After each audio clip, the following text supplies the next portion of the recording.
Let's roll, boys. Here we go.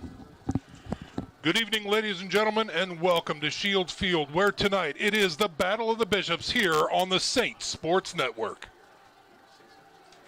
Oh, he takes the tackle. 5, 4, 3, gets the end zone. Then Mark talks a touchdown. Saints win. Yeah. Saints win.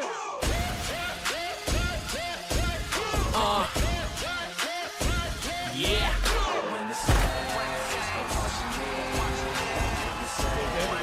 He breaks through to the secondary. He's got a man to beat.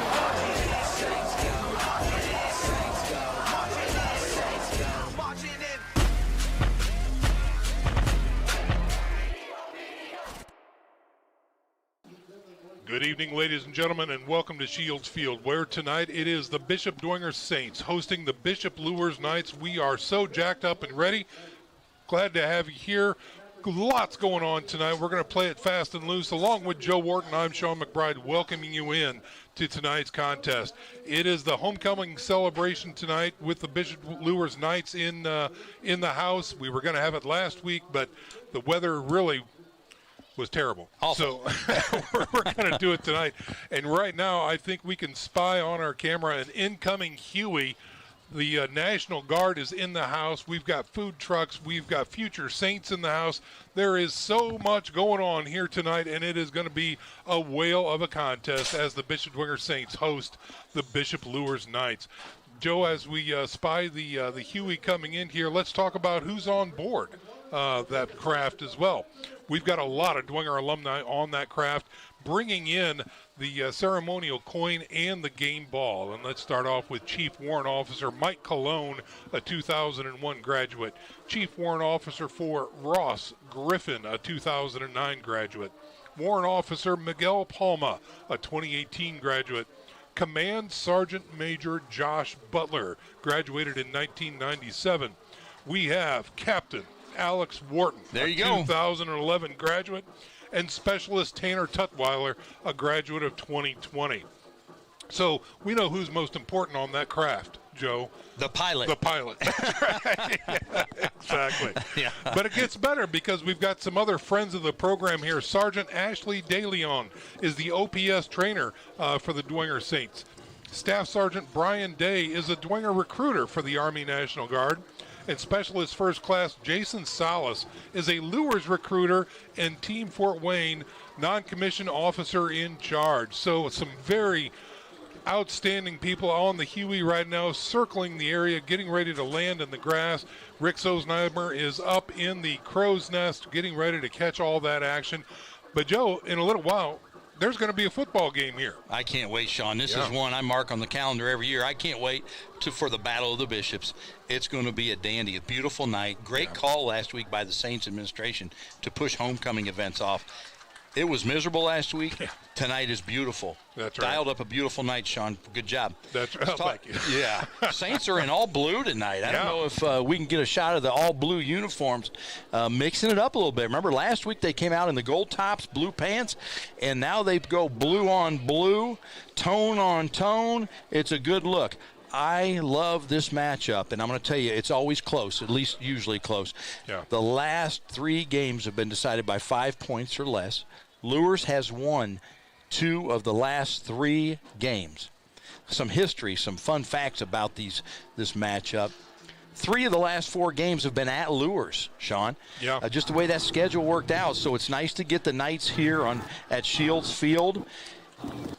And let's look about last year, 29-28. It was at Bishop Luers, overtime game. Knights go for 2 and get it for the victory. It was an amazing night for the Knights. That's right. You betcha. After the last 35 years, Bishop Dwenger has an advantage, Sean. Yep. 23 wins, 12 losses over the last 35 years. Who's going to win tonight? Will it be 3 out of 4 for the Knights, or will the Saints get that Bishop's trophy? We can hear the rotors in the background, ladies and gentlemen, as the Huey gets closer. It's going to make a few more laps probably before it sets down. They are scheduled, I believe, to set down in the next couple minutes, but Rick's doing a great job keeping an eye on that UH-60 above us with some VIP and some precious cargo as they drop off the game ball and the ceremonial coin as well. Looks like the Bishop Dwenger Saints, again, dressed in all blue with gold trim and gold helmets, white numerals. Should be a great night to see those numerals down there with some really good contrast. But they are out waiting the Knights to come out of their locker room. They should be arriving shortly.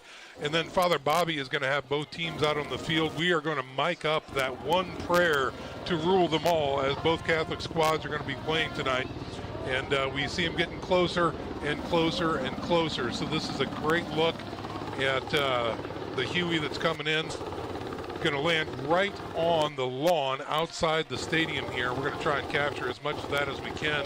Looks like Joe Romey is doing a great job down there on our sideline cam. It looks like he might be landing close to the Spirit Tree. I don't know exactly where they're going to put that thing down, but I can hear it and feel it right outside the back of the press box right now. It's a great sight. And what a great support to have the guard here, supporting the kids. For sure, and this is a recruiting tool, right? People, you always hear people, right, criticize. Well, it's a waste of money. Why would they waste that money? Sean, it's not a waste of money. These pilots have to get so many hours in a month anyway. They just schedule this ahead of time. This counts towards their hours, and it's a great recruiting tool for the National Guard. That's exactly right.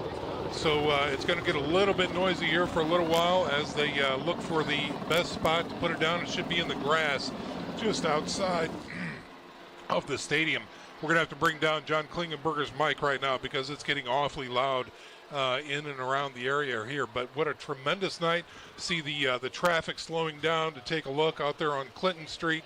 And just a tremendous night to be here at Bishop Dwenger supporting these students. Let's, while we've got a few minutes here, Joe, talk about the matchup tonight, because I think it's going to be fast and furious once that chopper lands and things start to happening like the national anthem and the opening prayer. So what are you seeing tonight from a key to victory standpoint? Just maybe a stream of consciousness. How's this game hitting you? This helicopter is going to be the most action you see in the air tonight, Sean. That's right. These two teams want to run the ball, okay? They want to ground and pound. It's going to come down to the guys in the trenches. Each team, Luers only throws about 12 passes a game. Dwenger only about 18. They both want to get the passing game. They need to start working on it because the playoffs are right around the corner. But expect a lot of ground and pound tonight. There you go.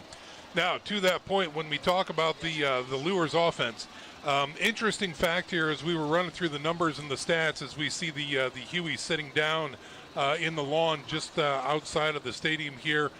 Beautiful shot there by Joe Romey, our roaming cameraman down there grabbing that action. We'll see the soldiers coming out shortly to present the game ball and the coin for the toss. But back to the football action here, Joe. When we look at this, I found this interesting that the O-line for Luers, while they have a 5-1 record, the O-line is actually smaller for Luers, man-to-man, than the Northrop Bruins. They come in averaging 5'11", 234 pounds tackle to tackle. So does that benefit the Dwenger defense? I think the Dwenger defense has been playing recently at a little higher level, and you said they've got some players back. They do. Back is Isaac Nicholson at center and Lewis Morris at right guard. They return. Remember, the Saints have been without three of their starting linemen for several weeks. The guys filling in did a great job, but they do get Nicholson and Morris back for this one. That should be helpful. And and I don't care about how big the line is. Can they handle quick guys? That's right. Can the offensive linemen for Luers handle that quick defensive front of the Saints? Good question there, and time will tell, as they say. As the soldiers have gotten off of the helicopter, and are making their way into the stadium here, as we see the Knights lining the entrance right there, getting ready for the presentation of the game ball and other activities. So we're just going to kind of keep things fluid as best we possibly can, as we see some soldiers in their camo coming out here and making their way onto the field through the tunnel of Saints players. Excuse me.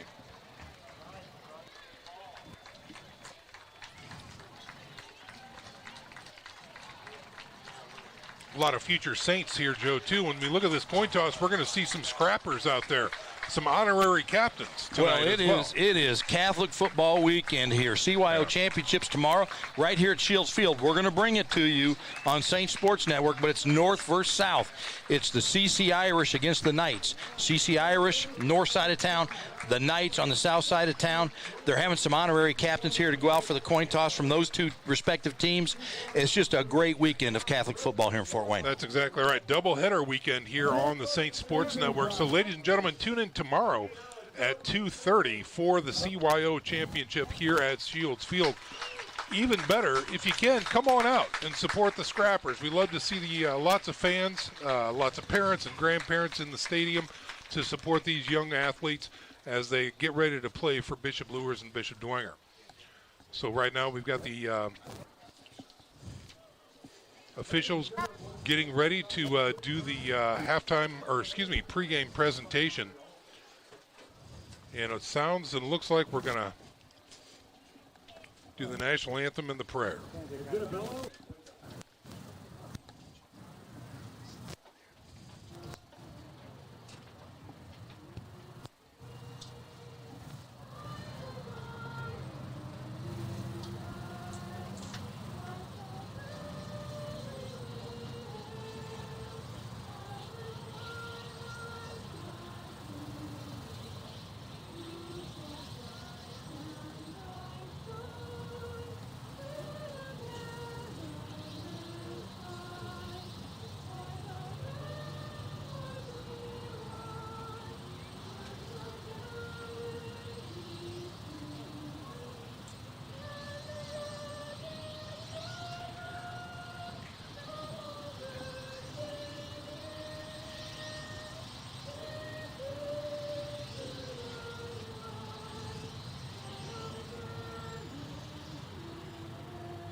Beautiful rendition a cappella of the national anthem. And I believe Father Bobby Kirsch is going to be out front saying the prayer for both squads.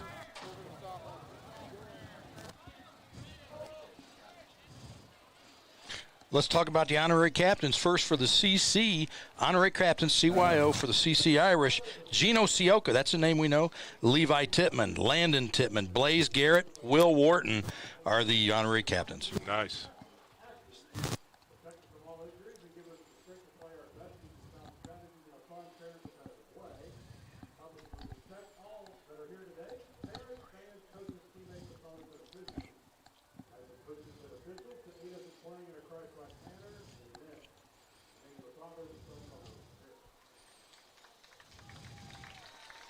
All right, so the national anthem and the opening prayer have been said, and it looks like the game ball is going to be presented shortly at midfield as the captains are marshaled from both squads, preparing to go out to the midfield stripe. Ladies and gentlemen, this is Bishop Dwenger football.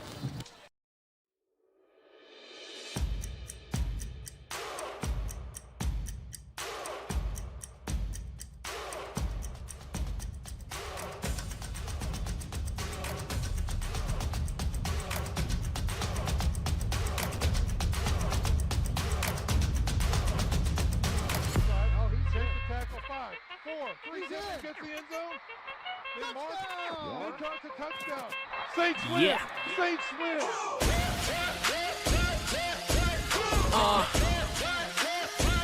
Yeah.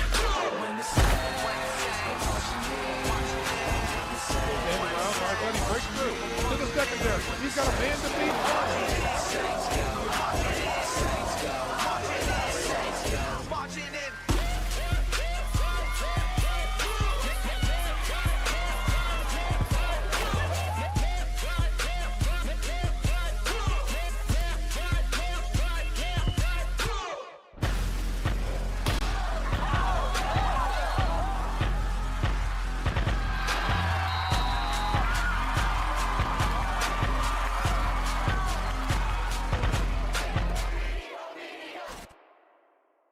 They've elected. All right, we are back to live action here, ladies and gentlemen. Ball at this end. Gentlemen, remember, good luck to you. Have a great game. All right, John Klingenberger down there catching the action of the mock coin toss there. And it looks like the Bishop Luers Knights will defend the south end zone as the Bishop Dwenger Saints have deferred to the second half. So, Joe, again, you had some more captain's information for the Bishop Luers Knights, right? The captains for the Knights for tomorrow's CYO Championship. Honorary captains here tonight for Bishop Luers: Levi Beachy, Finn Hamilton, Darius Holly, and Johnny Arnold. All right. So there we have it, ladies and gentlemen. We are now moments away from kickoff here. This is homecoming 2024 for the Bishop Dwenger Saints, hosting the Bishop Luers Knights. And we are moments away from the kickoff. So, Joe, again, battle of the trenches. It's going to be all up front, and that's where you think, and I agree with you completely, that's where the game's going to be won. I agree. We're going to see a lot of it tonight. We're going to see, but it's a beautiful night. I mean, let's work on some things, right? Sure. We got to send some prayers out to the Luers quarterback, Devin Patterson. His mother passed away last week, and he's just a real trooper. So certainly a tough time for that young man and his family. So we send prayers out for him and all of his loved ones. Absolutely right. All right, well, let's talk about some starting lineups here, Joe. Again, maybe we should start with the offense for Bishop Luers as they are going to be seen first. What do you have over there? You bet. Up front, Brow, Morgan, Brow, Price, and Runyon. Devin Patterson again is a signal caller. Darier Williams, he's the man, number 23. Look for him to make some noise at the running back position. You have Evan Wilkins, and Deontay Eskridge at receiver. Davion Surrey also in the lineup, along with Jackson White. That's your starting offense for the Knights. Touchback, and here come the Knights on offense, led by, again, number 8, Devin Patterson. He's a junior, checking in at 5'9", 171. And, Joe, while he manages the game effectively, again, they're working on his passing game. Well, they are working on his passing game, completing 58% of his passes, only 2 touchdowns, 3 interceptions on the season. Tight formation here with 2 wideouts to the right side. There's the whistle from the shotgun. 3 down linemen for the Saints. Here's a quick give around the edge, and he's going to fall forward for a gain of 2 out to the 22-yard line. Yeah, D. Hogue, he carries the ball a lot tonight. He's averaging about 36 yards per game, but one of those speedsters for the Knights, just a little zone right there, and the Saints do a good job making the stop on the far side of the field. Working off the right hash mark now. They'll actually give him 3 on that one. Brings up a 2nd and 7.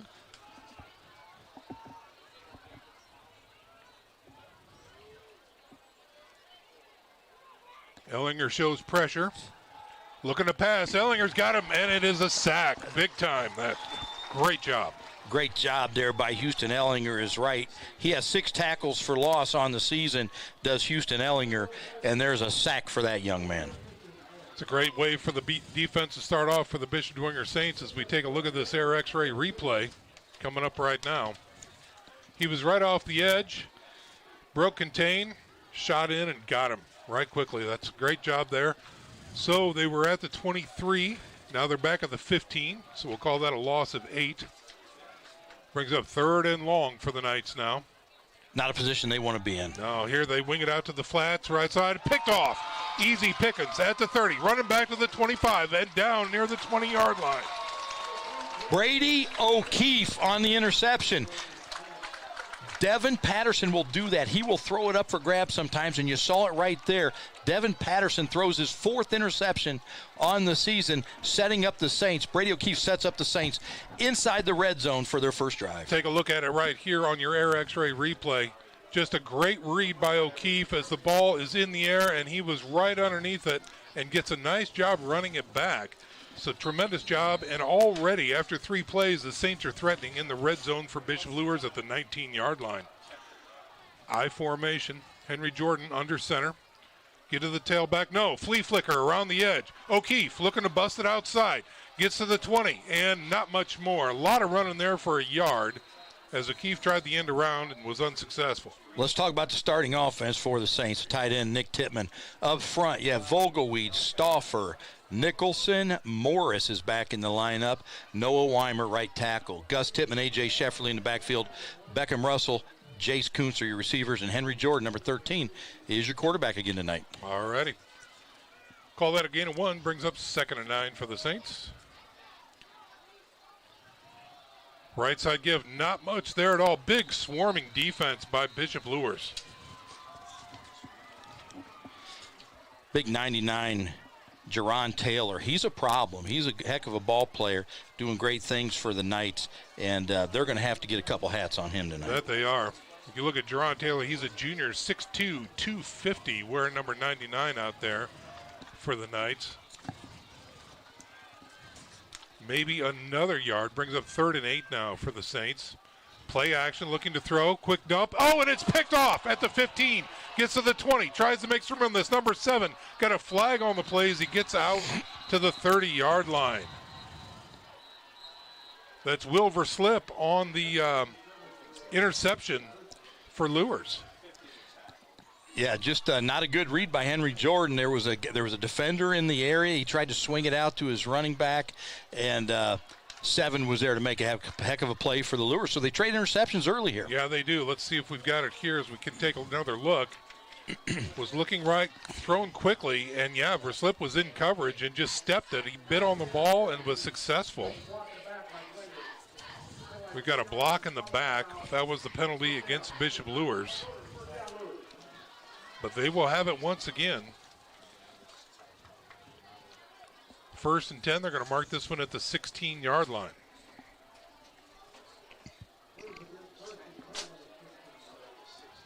So just when the Saints thought they had a break on their hands, a red zone turnover gives the ball back to Bishop Luers. Here's a snap.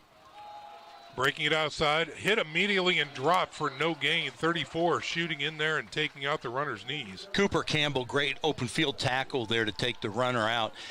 The Knights love to try to get that edge, as we've seen early here. Great stop there by Campbell. That's right. So no real gain on the play as the ball is resting at the 16-yard line. First quarter action, 0 still on the scoreboard.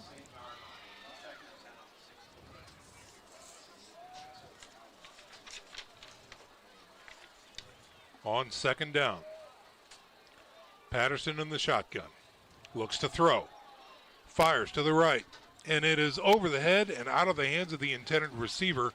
Was going for number 1. That's Mikhail Woodson for the Bishop Luers Knights, and it's an incomplete pass. Let's talk about the defense for the Saints. We didn't have a chance last time up front. You have Alex Tittman, Gunnar McCarthy, Tommy Pori. Linebackers tonight. Doug Henry, Petey Thiel, Dylan Tittman. 5 defensive backs get the start. Nick O'Keefe, Houston Ellinger, Brady O'Keefe, Carter Zent, and Paul Baumgartner. That's your starting defense for the Saints.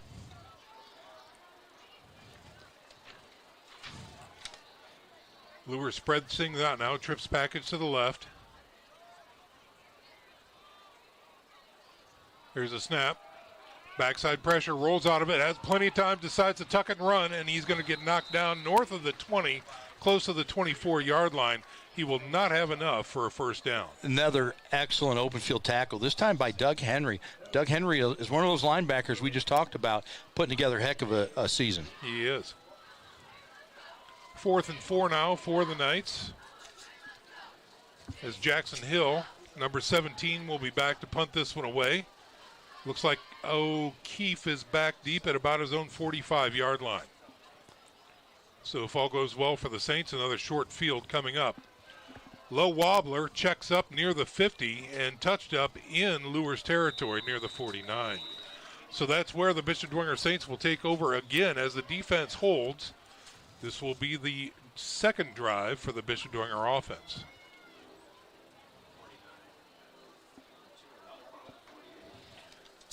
Short memories for both quarterbacks as they've started off the game with interceptions. So let's see if Henry O'Keefe can shake that off and put a drive together for the Saints. He'll be under center with an I formation behind him. 4 down linemen for Luers.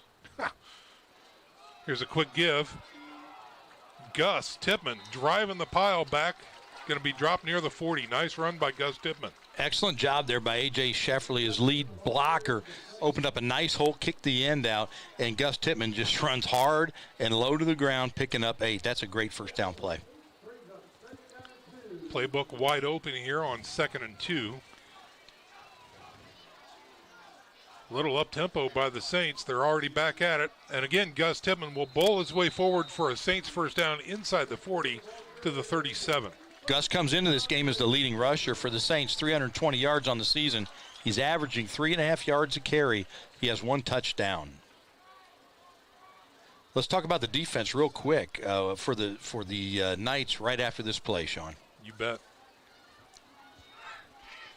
First and 10 coming up here for the Saints. Jordan under center.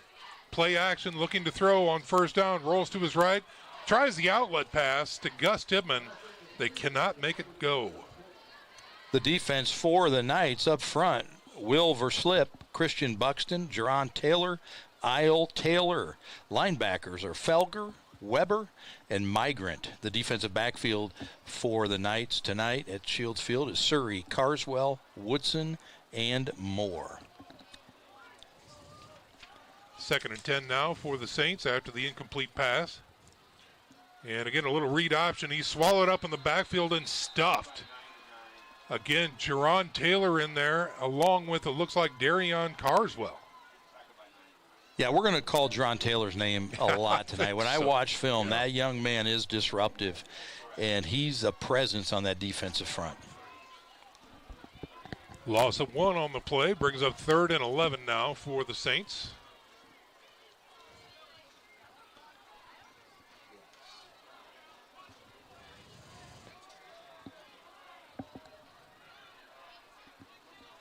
Can they keep the drive alive, and is it 4-down territory?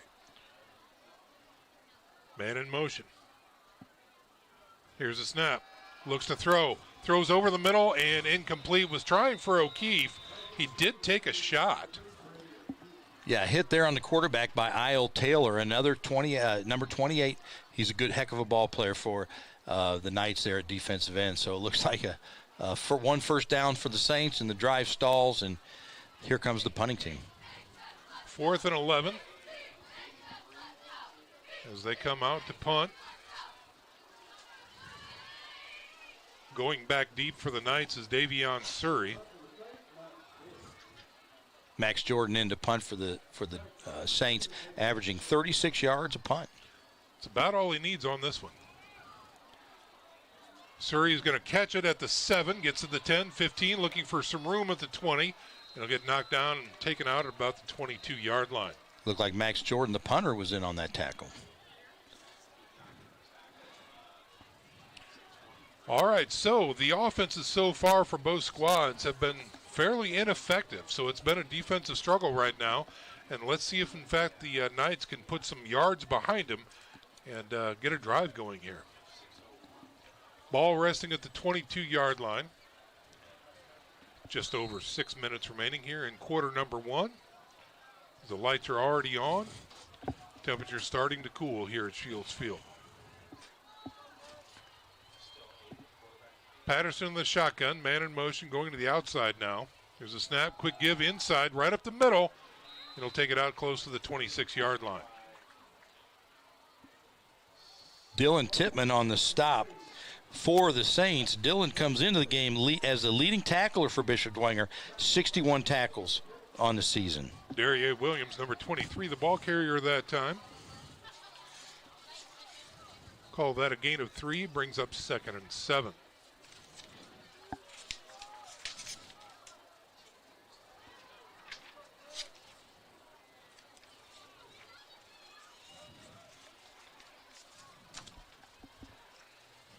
Here's a snap on 2nd and 7. Hit early, dragging tacklers with them. Nice gain that time after an early hit. As I believe, again, that was Williams, yes. Darier Williams dragging tacklers out to the 28-yard line. Looked like Ryan Groves in on the stop for the Saints.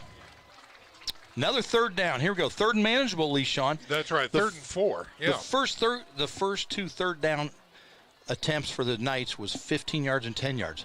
3rd and 4, much easier for Bishop Luers. Can they convert? Here's a snap. Rolls to his right, looking to throw. Fires out to the flats. He's got a man, 84 with a catch, and it will be a Knights first down. That is Brian Kirikoff, Ben Kirikoff, the senior tight end with the reception. Nice little call there. Move the pocket a little bit. Get Patterson out of trouble. A little safe toss to the tight end. You only needed 4. They got 5. Move the chains for the Knights. Ball now at the 34-yard line.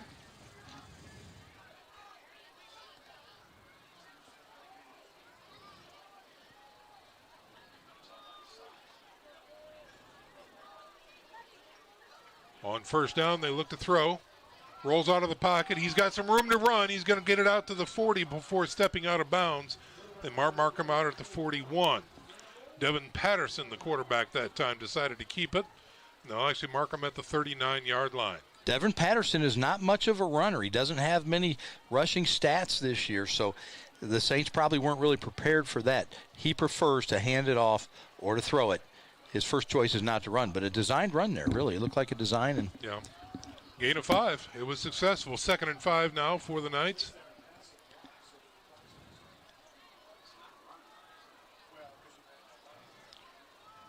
Man in motion. Give to the tailback. Finding some room on the right side. Stepping out of a tackle. Finally gets hit near the midfield stripe. That's Darier Williams on the run. Another first down for the Knights.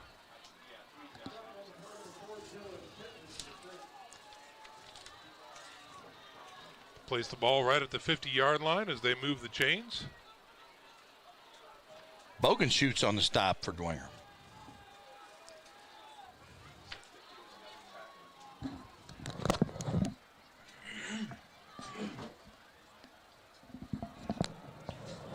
Knights break huddle and come up with a fresh set of downs. Here's a snap. Again, give to Williams through the middle. Nothing there this time. Might even be a loss of 1. Great penetration by the Dwenger front 3. The Knights, Bishop Luers pulled the left guard around to the right. A little power play for the running back, and Alex Tittman wasn't having it. Number 32, Alex Tittman, from his nose guard spot, makes the play.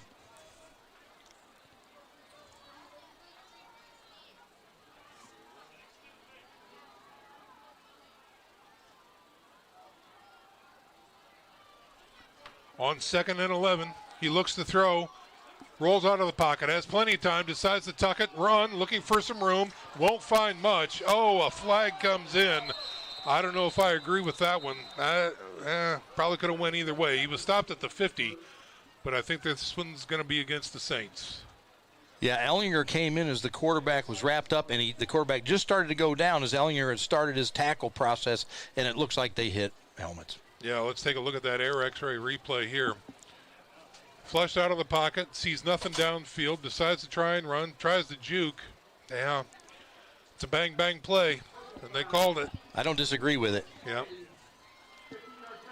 They do call targeting against the Bishop Dwenger Saints. Wow.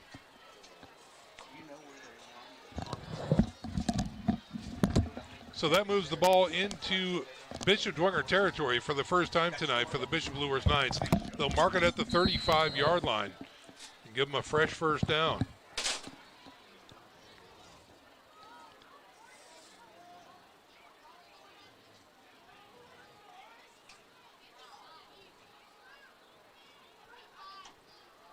Again, a little read option, not much there as he is swarmed over and stuffed by the Bishop Dwenger Saints defense. Dylan Tittman and Nick Pelkington on the stop. Loss of a couple that time for the Knights, brings up 2nd and 12 now. And Joe, you kind of talked about it before the game here. This is it's a slow grinding game that so far has been played out on the ground. Should go fast. Yeah, that's right, it should. You'll get to bed early. Yeah. On 2nd and 12. Rolling to his right, looking to throw. Pressure coming. Pressure's got him. Does he got it? Yes, big sack that time by the Saints. Is that Doug Henry? I think it is. Doug Henry, another sack. This Dwenger Saints defense is just getting better every week, Sean. They had 14 sacks on the season coming into this game. They have 2 tonight. Doug Henry making his way through the middle of the line there and just will not stop that pursuit. See if we can take a look at it here on the replay. Brian cues that up. Here it is. You can see him shoot through the middle, shake a tackle, and, yeah, looks like Patterson really didn't have much of a chance there as Doug Henry with a nice sack for the Saints. 3rd and 23 now for the Knights. Ball back at the Dwenger 48-yard line. And we've got whistled stop. Delay game, maybe. Might be. Yeah. Get a call from the White Hat here. Yeah, it surely is. It's a delay game. So first penalty of the Nope, for second. For Luers. Luers, yep. Okay. So they move them back 5 yards. 3rd and forever, Sean's what you That's call it. that in the biz. That's right. Back on their own side of the field now at their own 47 are the Luers Knights. Look for a screen. We know Luers loves love the the screen. The This would be a jailbreak. place to do it. Yeah.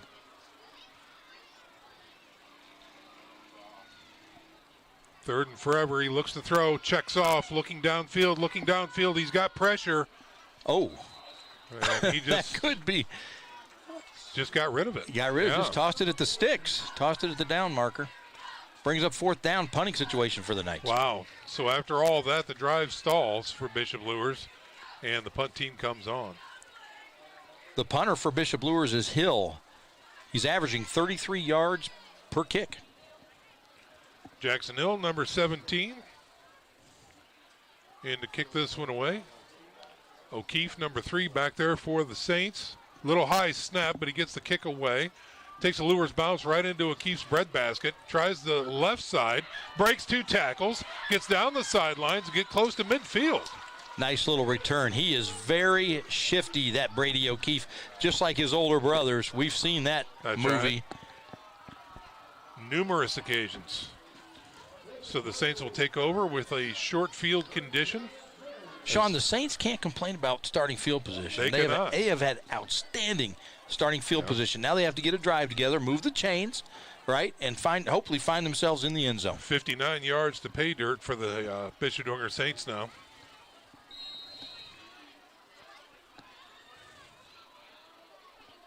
Jordan will be under center with an I formation behind him. Give to the tailback. New quarterback in is Nick O'Keefe in the game. Okay. Number 12, Nick O'Keefe, yeah. And I cannot see 13 on the sidelines. I don't see anybody in the tent. We'll just keep an eye out. We'll keep a weather eye out for that. Gain of 2 by the Saints there. As Kuntz checks in for the Saints. And that'll do it for your first quarter, ladies and gentlemen, just that fast.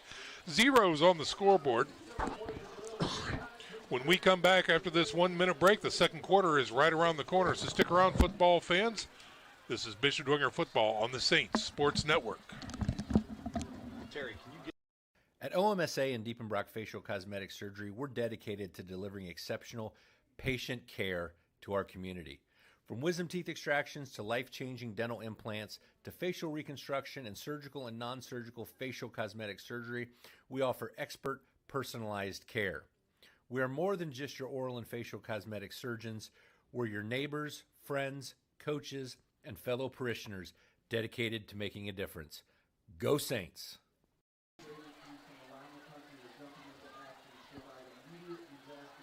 Night for a game, Casey. Who do you think's going to win? Matt, that's a silly question. With Glimmer Dodge, you're sure to get a victory.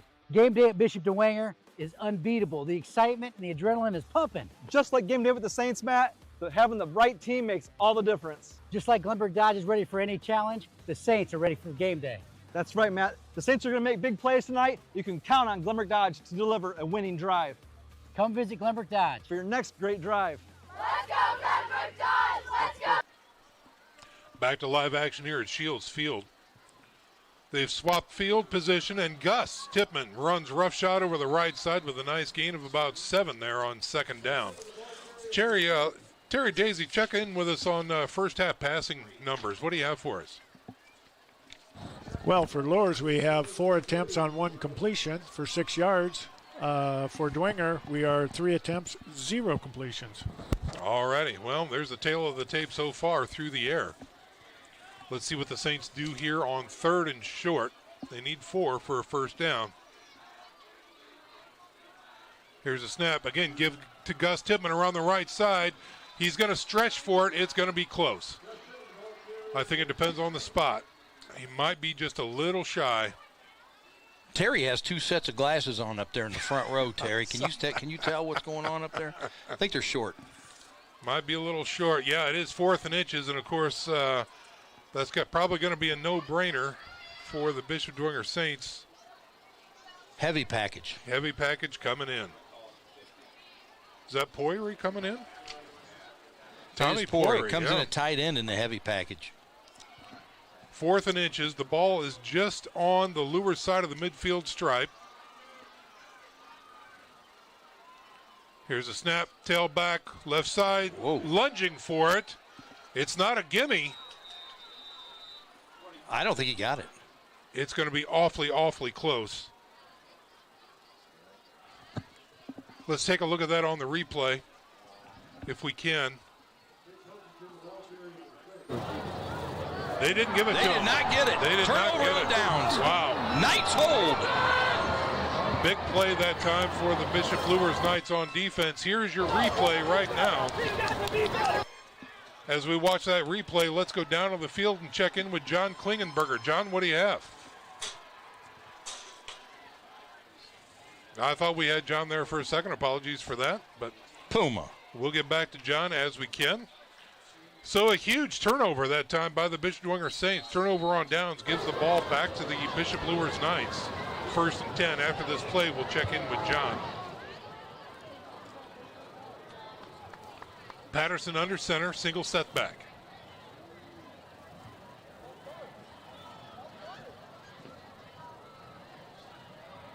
Here's a snap.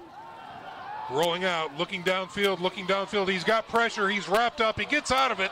Still on his feet at the 50, the 45, the 40, the 35. Run out of bounds near the 30-yard line. And a late flag coming out on the Dwenger sideline. Could be a sideline warning for the coaching staff there, the Saints on the sideline. John Klingenberger. Let's check in with our sideline reporter. Puma, what do you have for us? Yeah, on that 4th down, it was a tight spot. He was just short. Yeah. I agree with the mark. Okay, good to know. Thanks, John. That penalty, let's take a look at that replay here on that end around. It was a sideline warning against the Saints. You called it, Joe. As just when you thought he was wrapped up in the background or backfield, Patterson makes a great athletic move and runs down the sidelines. Almost takes out Joe Romy, our sideline camera guy. All right. We should give him hazard pay, Brian. Well, we should give him anything, something. A sandwich.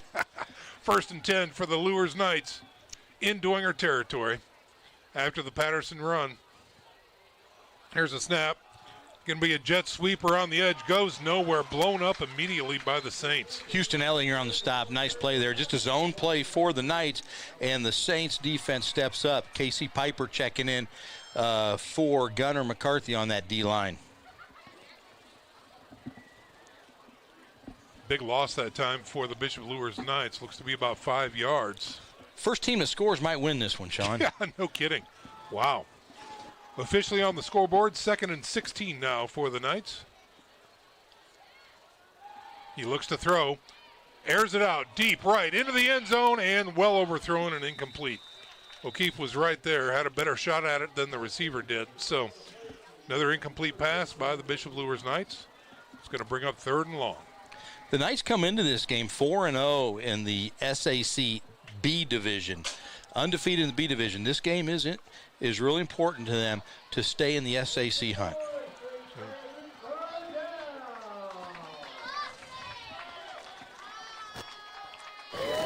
Third and 16 now for the Saints, or check that, for the Knights.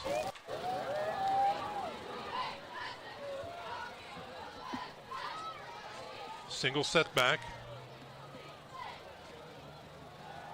Saints show pressure. He rolls to his left, looks for it, has some room in the middle, and guns down to about the 25-yard line. He's going to be short, well short, about 6 or 7 yards of the first down marker. This is where they're going to go for this, Sean, right? Yeah. I mean, here we go. You got to create something. 25-yard line. Even if you don't get it, it'll be the worst starting field position the Saints have had if you don't get it. So that's right. Here they go. I think they're going to do a field goal attempt here. as Jackson Hill comes out, number 17.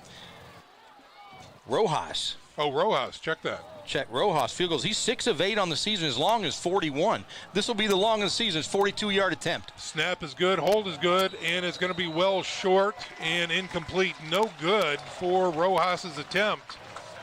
So the Bishop Dwenger Saints defense holds and gives the ball back to the offense. Rojas has a good leg. That ball just did not jump off of his foot there. No, it surely did not.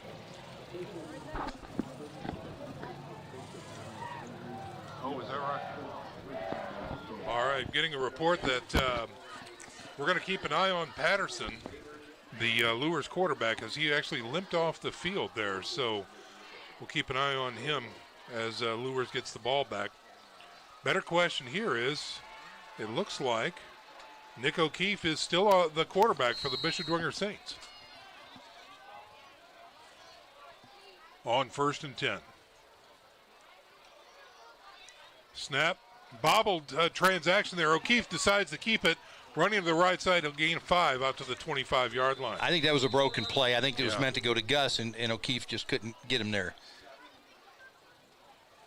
So heads-up play by O'Keefe. This is not his first time under Friday Night Lights, Joe. No, he came in during the Moeller game, right, when Henry Jordan went down, and then he played in the Northside game. Let's talk about passing stats for Nick O'Keefe. He is 8 out of 18 on the season, 44%. He averages 18 yards per game passing with 2 touchdowns and 2 interceptions. On 2nd and 5, here's a handoff. They get the edge. Gus Tippmann past the 30, wrangled and whipped out of bounds past the 30 to about the 33. So we thought coming in, the Saints really needed to work on that passing game, right? With the playoffs in the near future, work on that passing game because you have to be able to pass a little bit in the playoffs to make a run. That's right. Not much going on in the passing game so far. You bet. On 1st and 10 for the Saints after the Gus Tippmann run. Here's a snap again. Left side, they found something there. And again, he runs past the 40. Won't have enough for a first down, but a gain of about 9 that time. Behind Vogelweed and Stauffer, that left side of that line doing a great job getting a push up front on their double team, climbing to the linebackers. And Gus is finding some nice yardage there. Gus Tippmann is a junior, 5'5", 145. He runs a lot tougher than those numbers, I'll say that. On 2nd and inches now for the Saints. Here's a snap. They try the right side, nothing there other than the big man. That is Jerron Taylor, blew that one up immediately. Yeah, I would run away from Jerron Taylor, and I'll tell you what, it was there again on the left side. Yep. They had a numbers advantage on the left side of that line. I'd have liked to have seen that one go left. Here we go, 3rd down.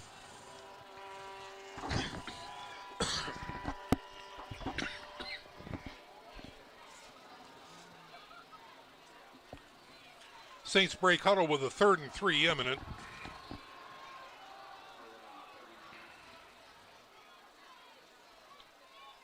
Here's a snap. They go left side this time. Nothing there. No, he gets hit. Oh, he squirts through, but it won't be enough for a Dwenger first down.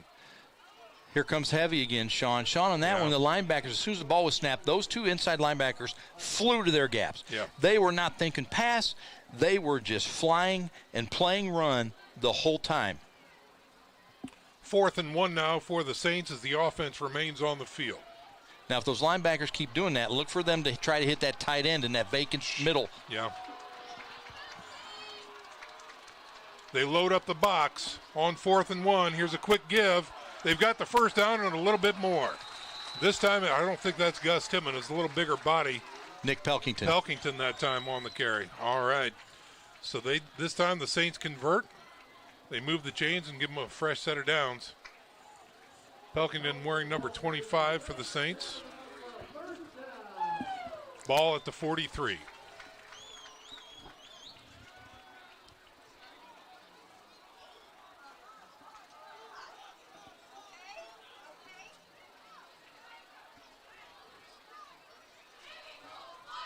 O'Keefe under center, play action, looking to throw, checks off, rolls to his right, throws to the flat. He's got a man, that's Gus Tippmann out of the backfield. Successful pass out to about the 49. Good completion there for Nick O'Keefe. Got flushed to the right. Gus getting out of the backfield there, finding some space, looking back at his quarterback. Nice pitch and catch there for the Saints offense. Gain of 6 that time. Brings up 2nd and 4.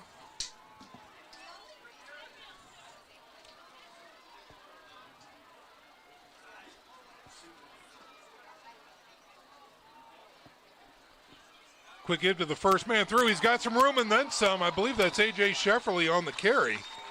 And he will have more than enough for a first down. And I'll tell you what, Sean, that's what you get. That's what you get when those middle linebackers come flying up.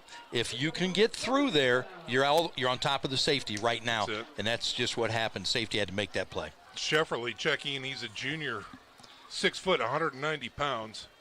Gives the Saints another first down, this time into Bishop Luers territory at their 40-yard line.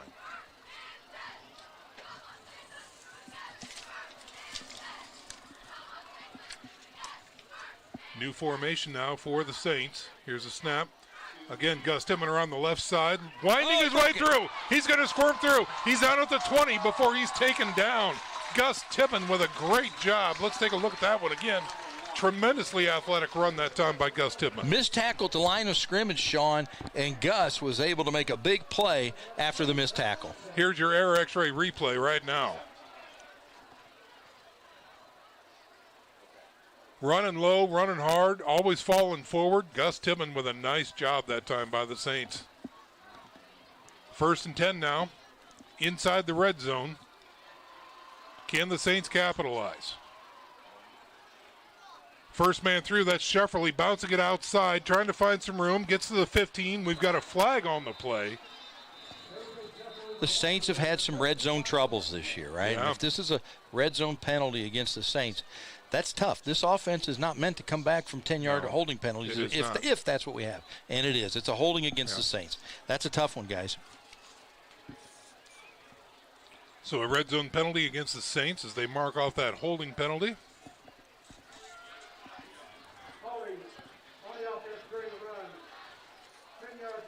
That'll take them back to the 24-yard line. So back outside the red zone.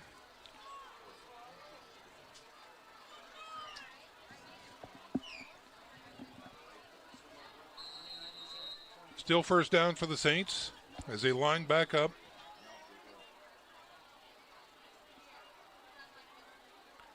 Again to Gus Tippmann around the right side. Not much there. A little pushing after the play there. No flags.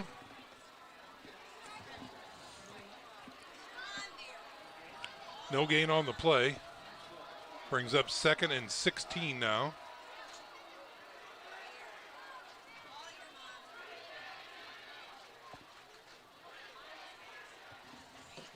O'Keefe is your quarterback.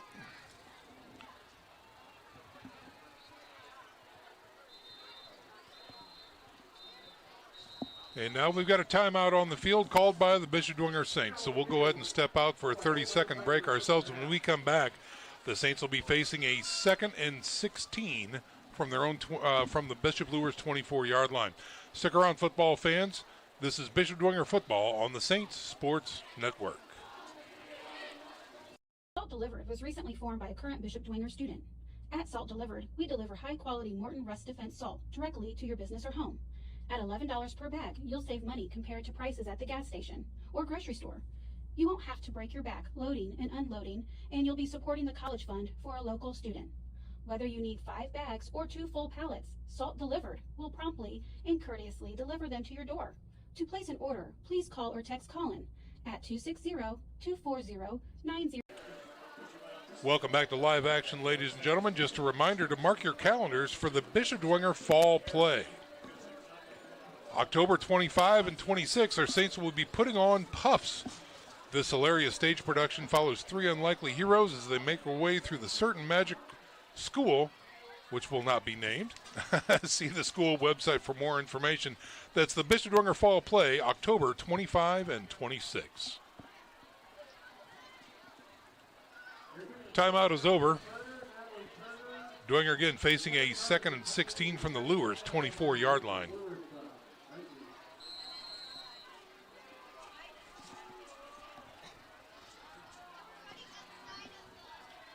Looks to throw a little draw. That's Shefferly through the middle.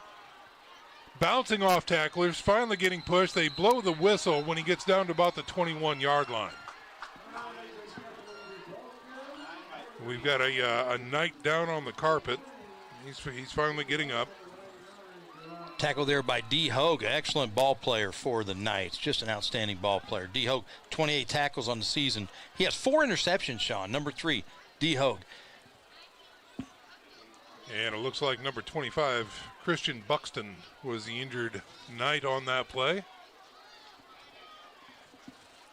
So they got some yards back, but not enough. This is still 3rd and forever for the Bishop Dwenger Saints as the ball is resting at the 21-yard line of the Knights. Here's a quick giver on the left side. Nothing there, blown up immediately. Guess who? Number 99 on the big tackle for loss there. That's Jerron Taylor. Oh, a late flag. Oh, we got a flag, a late flag.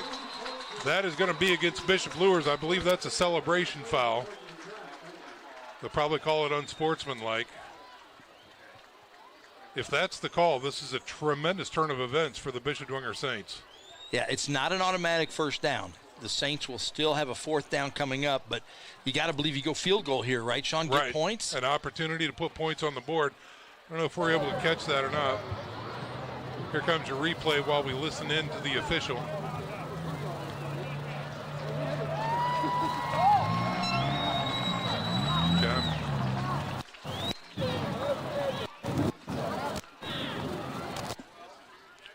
Okay, so John Klingenberger, you're live. What do you have for us, young man? Yeah, pregame warm-ups, 52 yards, pretty consistent. Okay, all right. As they do line up for the field goal attempt.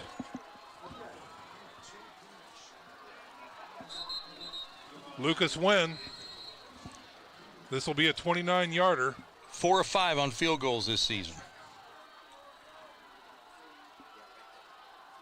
From the left hash mark. Snap is good. Hold is down. Kick is up. It looks good from here. Real good. And it is. Yep. Real good. Saints on the board first. 3-0 is your score. As the Saints finally get on the board with 3:10 to go here in the first half. We'll go ahead and step out for a 30-second break. When we come back, more football action. You're watching the Saints Sports Network.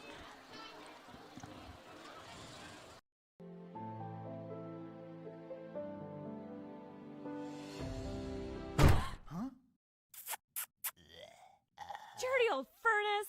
Call MJM Mechanical. Dirty furnace? Clean it up with an MJM Mechanical furnace tune-up. Lower utility bills, increase furnace lifespan, and guarantee a breakdown-free season for only $89. Quality is not just something we say, it's in everything we do. So visit mjmfortwayne.com or call today. Henry's pacing. And we are back to live action here, ladies and gentlemen. John Klingenberger, do you have an update on Henry Jordan down there? Henry's been pacing back and forth, keeping his right knee loose. And, for right now, he's not going in. All right, thank you very much for the update there, John. I believe he did get nicked up, Sean, so he's trying to get that something worked out with that knee. Work it out. Put some horse tranquilizer on it. That topical Premagesic? Stuff. Premagesic? Absolutely. Walt Barkowitz. Those were the days. Here comes the Bishop Dwenger kickoff. Big leg, and it'll trickle into the end zone for a touchback. Yeah, Lucas Wynn on touchbacks. 12 of 21 touchbacks this year. Make that 13 of 22. Big leg. Devin Patterson and company coming out for the Bishop Luers Knights, down for the first time here. And Devin was limping, right, after that last series. Yeah, he was. Let's see, he is coming out, so here we go. Number 8 back on the gridiron. No, check that. New quarterback. New quarterback. I was wrong. Okay. We should look at our two deeps here. Might be Jace White. Jace White, the junior. Yeah, Jace White's completed 45% of his passes. He has 1 interception and no touchdowns on the year. So both starting quarterbacks out. Very interesting. Jace White up now. For the Knights, he looks to throw on first down. He's got pressure. Throws it up. Airs it up. And it's going to be well out of bounds and incomplete. Nobody really around there. That was more, I think, self-preservation than anything, Joe. Sean, let's talk about these running games for both teams. Yep. The Saints on the season have 4 rushing touchdowns. The Bishop Luers Knights have 14 rushing touchdowns. That tells you right there what the Knights want to do. That's it. And you look at their passing game, Bishop Luers only has 2 passing touchdowns all year. So they want to run the ball, and they want to run it all the way to the end zone. Just over 3 minutes to go here in the first half as the Knights line up for a 2nd and 10 from their own 20-yard line. Here's a snap, quick give. Trying to make his way around the outside. Nothing there as about 5 gold helmets swarm him over and stuff him in the backfield near the 15-yard line. Gavin Groves in on that. Bogan shoots. Bogey, number 52, gets in some tackle action right there. They mark it at the 16-yard line. That'll bring up 3rd and 14 for the Knights. And the Saints are probably going to want to take a look at the clock now. And it looks like there is a timeout on the field. Yes, Dwenger will burn another timeout. That's going to leave them 1 left here in the first half. But we've got 2:37 to go, and the Knights are facing a 3rd and forever right now. We'll go ahead and keep things right here. A reminder, folks, Purse Bingo is officially sold out. There are a few spots remain for sponsorship tables. It's a great opportunity to get your business in front of 700 women with purchasing power before the holiday shopping season. Contact the BD Advancement Office for details. That's Purse Bingo coming up here at the beginning of November. I've got some score updates, Sean, if you want them. Let's have it. Okay, here we go. Carroll 10-0 over Homestead. Snyder leads Northrop 21-7. Northside, Southside for the totem pole 0-0. East Noble, listen to this one. Yep. 2 sectional teams for the Saints. Sure. East Noble leads Columbia City 21-0. Leo 13-0 over Huntington North. And New Haven 14 over Belmont. What? Yeah, Columbia City is down 21-0 to East Noble early in the second quarter. Wow. Yeah, let that one sink in. Oh. All right, on 3rd and 14, here's a quick screen out to the flats. Looking for some north-south, and he's got some, but he doesn't get out to the 21 before he's wrangled down. Nick Pelkington on the stop. Pelkington on the stop there, and it looks like Dwenger is going to burn their final timeout as the Knights are going to be facing about a 4th and 8 coming up here as they mark the ball at the 21-yard line. So we'll actually call it 4th and 9. So a punt situation coming up for Bishop Luers. The Saints have stopped the clock and preserved 2:25. Probably going to get the ball, if it's returnable, near the midfield stripe. So again, Joe, another short field advantage for sure. Saints. We're going to get to see Nick O'Keefe's 2-minute drill. That's it. We haven't seen it yet this year. That's right. Yeah. We're going to get a chance to take a look at that. But, Sean, that Columbia City score really surprised me. I can't believe that. Because they've only given up 1 touchdown all season. 5 shutouts, 1 touchdown. That's it. Yeah. And they've been scoring 50, 60, even 70 points last week. I was going to say, wasn't it last week was 70 points? Yeah, 70-0 over New Haven. Yeah. So and they're getting down blanked. 21-0. Wow. Really interesting. I did not anticipate hearing that at all. Wow. All right. Well, back to live action here at Shields Field. We got a flag that came out at the snap. Punt is away, and it's going to stay in Luers territory and be touched around the 48-yard line. But let's see what the flag does to this play as well. I think it's going to be an illegal formation on the Knights. If it was offsides, they would have blown it dead. I believe it's going to be on the punt team. White hats on the far side of the field. Talking to Coach Lindsay a little bit. It is a procedure penalty against the Knights.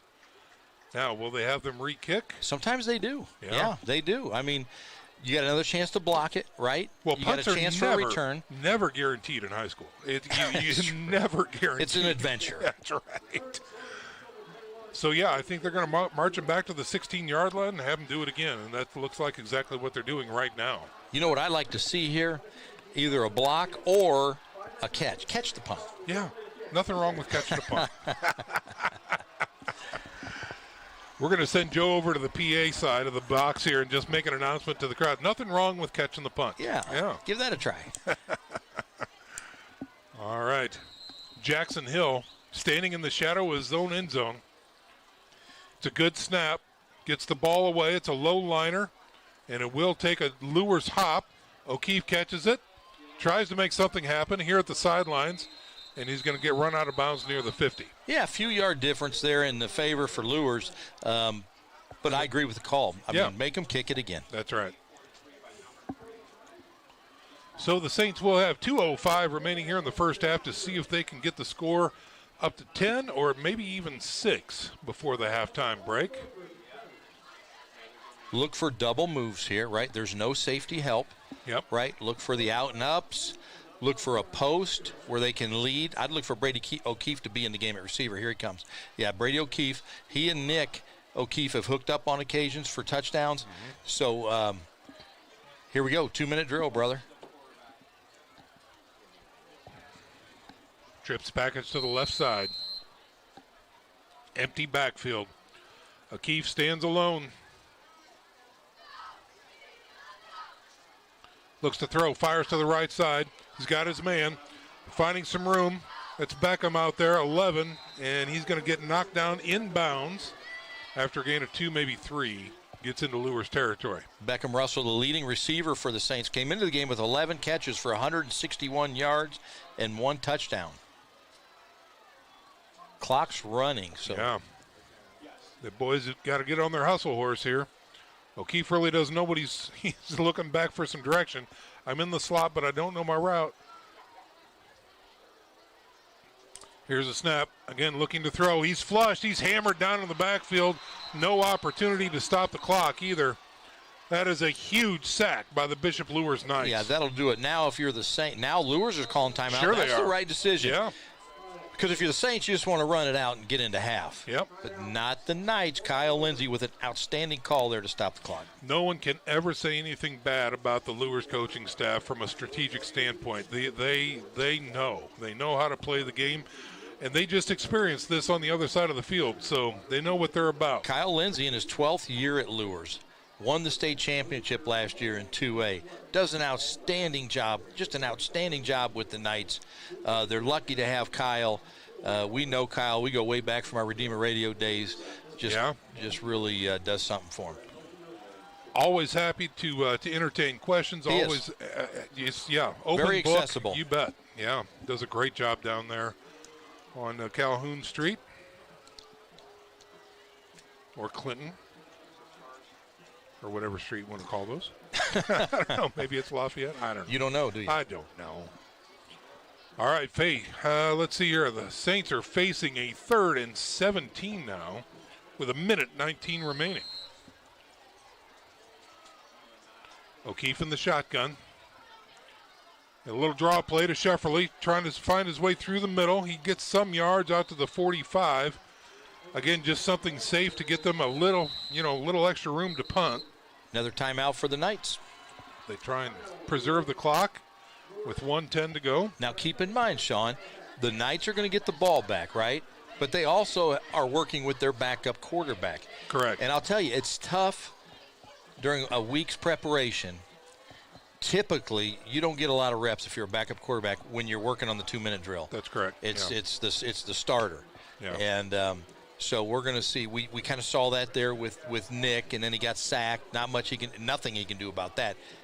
But now we're going to see what the Knights can do and how well their backup quarterback, Mr. Jace White, see how he can do with his 2-minute drill. The Knights have 1 timeout remaining here in the second quarter, first half, whatever you like to call it. Ball is resting at the 45-yard line as the Saints punt team comes out. Points were at a premium last week, too, for the Knights when they beat Northside 10-8. The Knights are riding a 5-game winning streak. Max Jordan, the sophomore, will be back to punt this one away for the Bishop Dwenger Saints. That's either Surrey or Hogue back deep for the Knights, number 2 or number 3. Snap is good. Kick is away. Nice punt that time. And it'll take a sidewards hop inside the 20, be left alone, and touched up near the 16. Well, folks, at halftime, we've got a halftime coin presentation. Command Sergeant Major Josh Butler, Bishop Dwenger alumni from 1997, will be presenting an Army coin to our newest Saint family member to join the Army in the 1st 293rd Infantry Battalion, Private Noah Witzinger. Witzegruder, sorry. Well, you blew that. Yeah, I sure did. So, Major Butler, thank you so much for that, and congratulations, Noah. Tremendous. Great to see that during our halftime show. And I know that Puma, John Klingenberger, has lined up some great interviews. Puma on the spot. Yeah. The homecoming court will be announced. All kinds of fun stuff coming up here at the half. Luers decides to keep it on the ground for a nice run this time. Gain of about 12. Longest run for the Knights in the first half. Yeah. Just shy of the 30. Start the clock with the setting of the ball.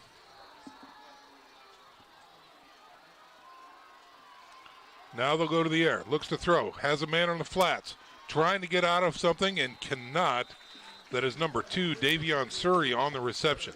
They don't even need to run another play. No. But they're at the line. Let's go. Yeah.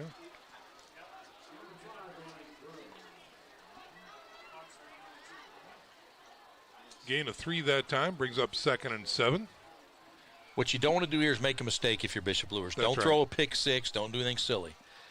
Yep. Here's a quick give right through the middle. Still on his feet, looking for a lane, breaking 1 tackle, getting north of the 40. Baumgartner on the stop. Yeah, Darea Williams, number 23. 8.5 seconds remaining. Now the White Hat says, well, wait a minute. Official timeout. I hope that football on the field. I hope that wasn't one of my kids. No, it was Father Bobby. He ran out there to get it anyway. He was out there playing catch. Now they wind the clock. This will do it for the first half. He spikes the ball. Trying to get one more play here. Yeah. So that'll bring up 2nd and 10. Launch one. Throw up to Hail Mary. Let's go. Nothing to lose with 3.4 seconds. 5.5 seconds. Jace White, the backup quarterback, in there. Over at the sidelines right now, receiving some final instruction.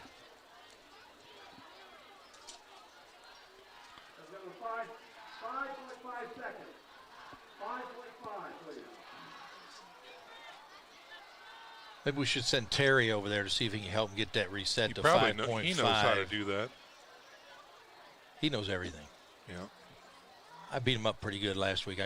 You did. I got to get back in good graces. Yeah. There it is, 5.5. All right. That football went on the field again. Who's down there doing that? Oh, it's coming from the student section. Somebody's getting in trouble, Sean. Oh, boy. Yeah. 2nd and 10. Knights with one last play. Here's a snap. Again, they keep it on the ground. Running north and south, looking to break some tackles. Williams gets into Dwenger territory and knocked down finally at the 32-yard line. And that's going to do it for your first half, ladies and gentlemen.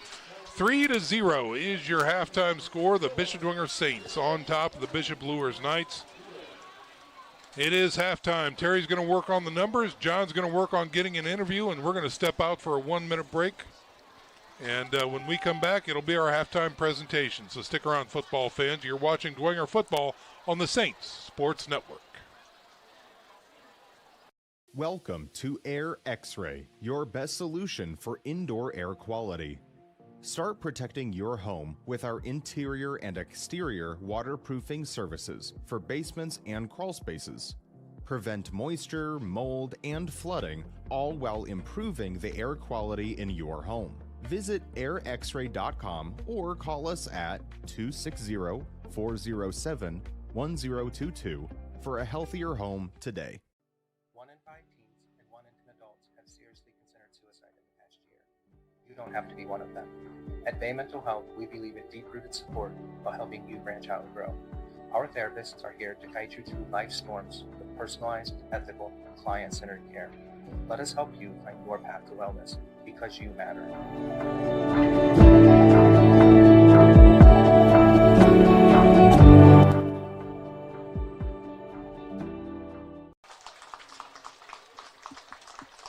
We are back to live action, ladies and gentlemen.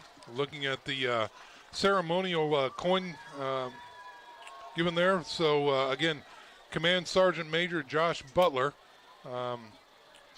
alumni from 1997. Take a look at that a little better.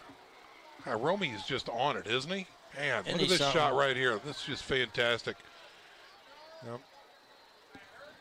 And that is Private Witchengerter, and special thanks to Command Sergeant Butler for the presentation there. An Army coin to the new Saint family member going into the Guard, so that's fantastic. Good stuff there. And now, as you can see from the crow's nest, Rick has a good shot of the homecoming activities that will be taking place during our halftime presentation here, including the homecoming court. And hopefully a little bit later on down the line, in a few minutes, we'll be able to talk to the King and Queen, get their reaction to the election, go from there. Well, Joe, we talked about it before the game started. It's a quick-moving game, lots of work on the ground, not a lot of timeouts because of passing and whatnot, and the Saints are up 3-0. Yeah, not a lot of fireworks. Again, we talked about before the game.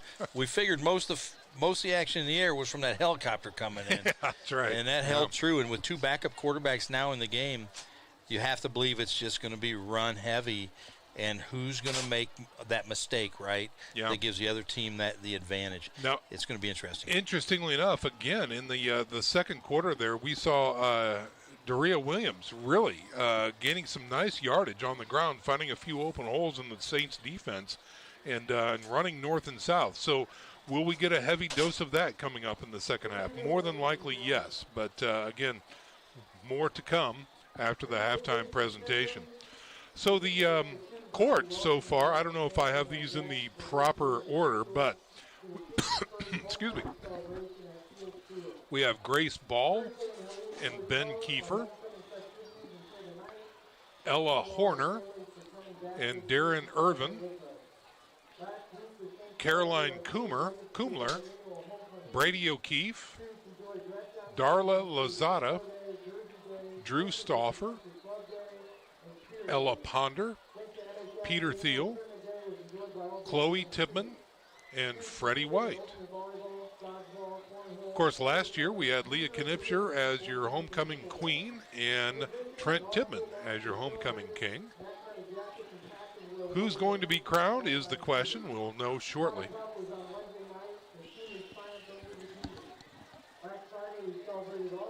Folks, just a reminder, as the festivities continued here during our halftime show, Dwenger is now accepting second semester transfers. If you're looking for a small school feel with big opportunities, schedule a tour today.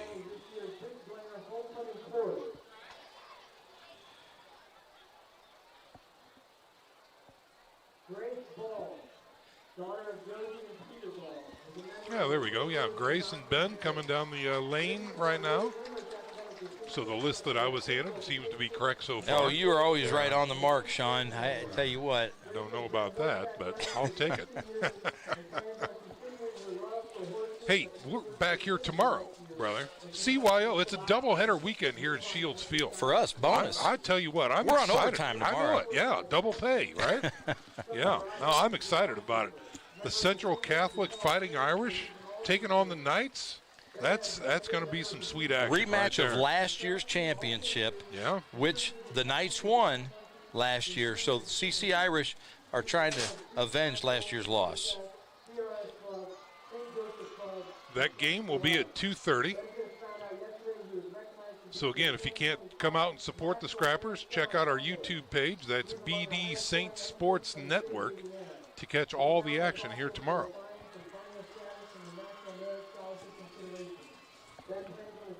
Hopefully going to try and get a hold of a great interview by one of the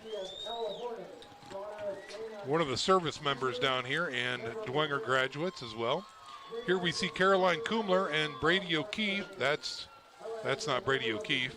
That is not unless he changed quickly into a suit and tie and did something really cool with his hair. Yeah, no, it's not him. I think he's coming up next. So. Could you imagine if we were doing this last week?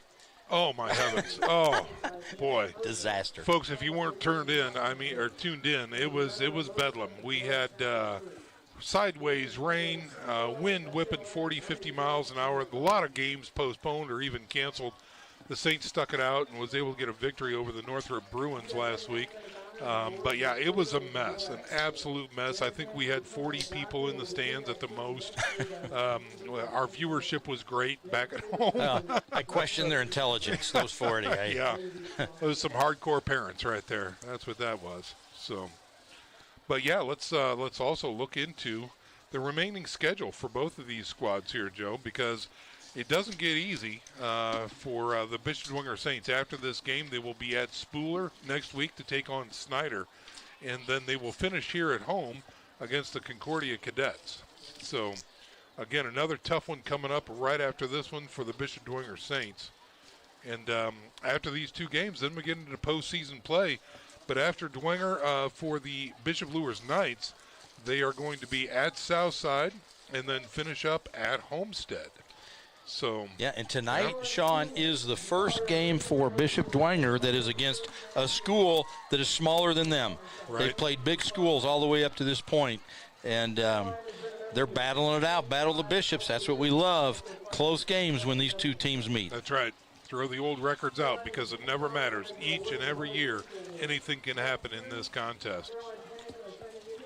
For Bishop Luers, looking at their schedule so far, they started off with a loss against Leo, 20-17, and then they got hot. They went on a win streak against Northrop, Wayne, Concordia, Northside. So again, 5-0 there, ending up with a 5-1. And some of those are pretty darn convincing wins as far as that goes. Their toughest opponent so far looks to be Northside. It was a 10-8 victory. In the rain last week. You know, and then you look at Bishop Dwenger, looking ahead to their sectional 19. Right now, if you look at the power ranking, the Sagarin ranking in that sectional 19, Bishop Dwenger sits at number 5. And I'm going to go top to bottom here. Columbia City, East Noble, Leo, Fort Wayne, and then Dwenger in the power rankings of sectional 19. Columbia City and East Noble are playing tonight.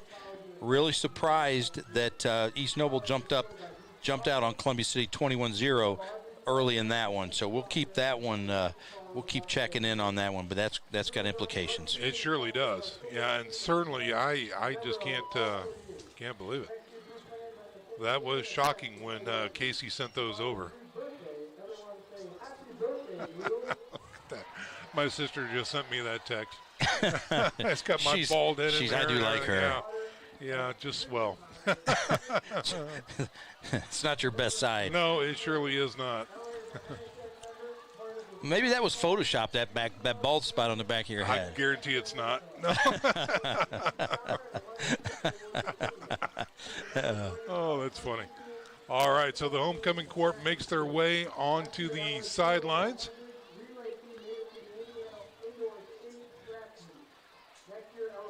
As we see, is that Peter Thiel right there with Ella Ponder? Yeah, that's Petey Thiel right there. Okay, yeah. So then one would think Chloe Tibman and Freddie Whitty would be next.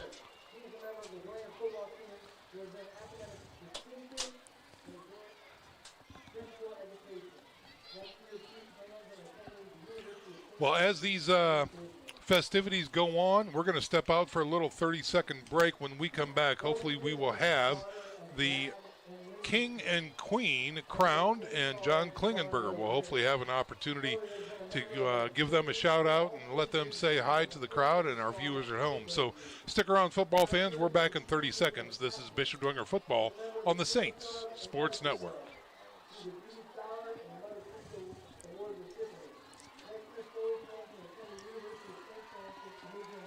Salvatore's Authentic Italian Eatery was voted Reader's Choice for Best Italian Restaurant and Best Overall Restaurant. Family owned and operated with 6 locations across northern Indiana, Salvatore's features quality food and remarkable service in a family-friendly atmosphere. Salvatore's, our family serving yours. Folks, welcome back to live action here at Shields Field.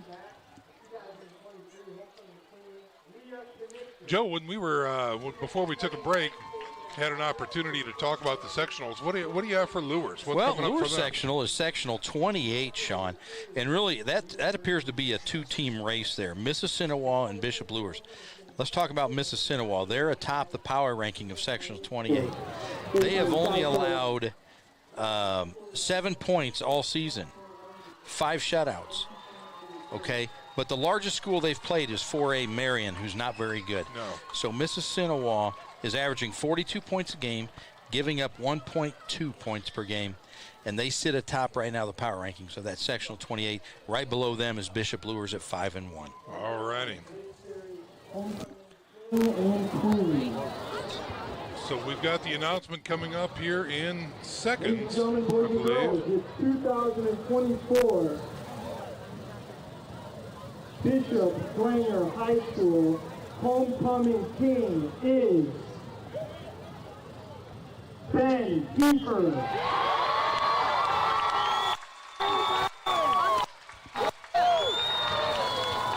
All right, so Ben Kiefer is crowned as king.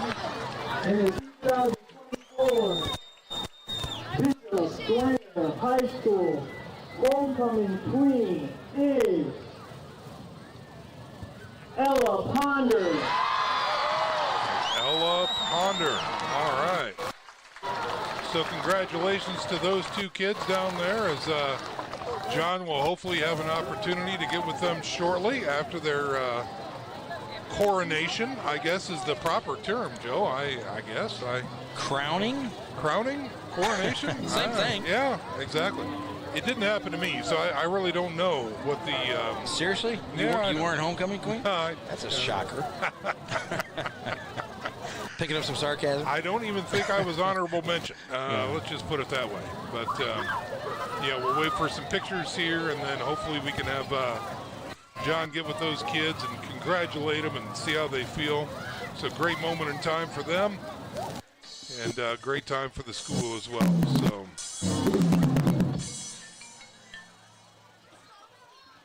And there was just a lot going on here, Joe. I mean, we had food trucks. The Knights of Columbus. It was a here. party. Oh my gosh! There might have even been a party. jambulance. Yeah, that's jambulance. It was really an exciting time here. Beautiful weather. Wow, the development department does a great job. Yeah, they know putting on a party, right? They know what they're doing. That's all there is to it. The band's out there jamming right now here on the sidelines and. Excuse me. Okay, I'll ask you. I think we've got our sideline reporter, John Klingenberger, getting ready and some final instructions to the king and queen, and getting ready to talk to him. So, John, waiting for that mic to go live. I think we're good. John, take it away. Yeah, hi, everybody. I want to say congratulations to the 2024 King and Ben, what'd you think? Was you surprised? Yeah, I was a little bit surprised, yeah. Who did you think was going to be the winner? I was kind of thinking either me or Brady O'Keefe was what I was kind of thinking. Well, congratulations. And how about you, Paula? I'm really excited. I thought it would have been Chloe, but I don't know. Okay. An opportunity to say hi to family and friends and anybody else out there watching? Yeah, I was just going to say hi to my mom and dad who are out in the stands.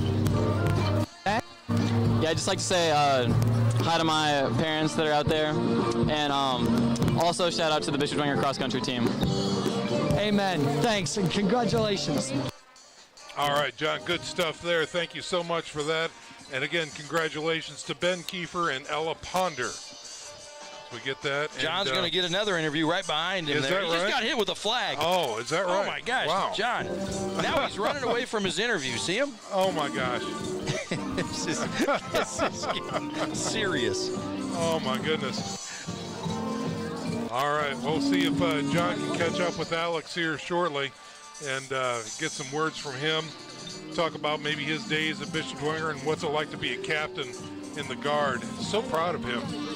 Joe, I mean, he's a fine young man. He's a great guy, and he overcame his parenting. Yeah. I wasn't going to say it. I'm glad you did, but that's true. Yeah, that's good stuff. But now you're telling me before, which is something that was news to me as well. But He plays some music in his spare time as well. Yeah, he's in a band as well. He's got a great wife and 4 kids, and he's a busy young man. He's a captain in the Guard and got a full-time day job, and yeah, busy. Fantastic. Well, while John prepares for that, let's check in with Terry Daisy, who's got some numbers from the first half. Terry, are you ready for us? I'm ready for you. All right, go ahead, All right, sir. let's start with some rushing. First for Luers, their leader was Patterson. He had 7 for 28. I'm sorry, he was not. He had 7 for 28, but Williams had 8 for 45. So they had a total of 18 rushes for 69 yards. For Dwenger, we have Tipman. Gus Tipman has 13 carries. Shefferly had 4 for 17. A couple other small ones, but a total of 22 carries for 70 yards. Passing-wise, Luers was Jace White had 4 attempts, 3 completions for 22 yards. Patterson had 5 attempts, 1 completion for 6. So that gives their receivers, their leading receiver was Surrey, had 2 for 9 yards. For Dwenger passing,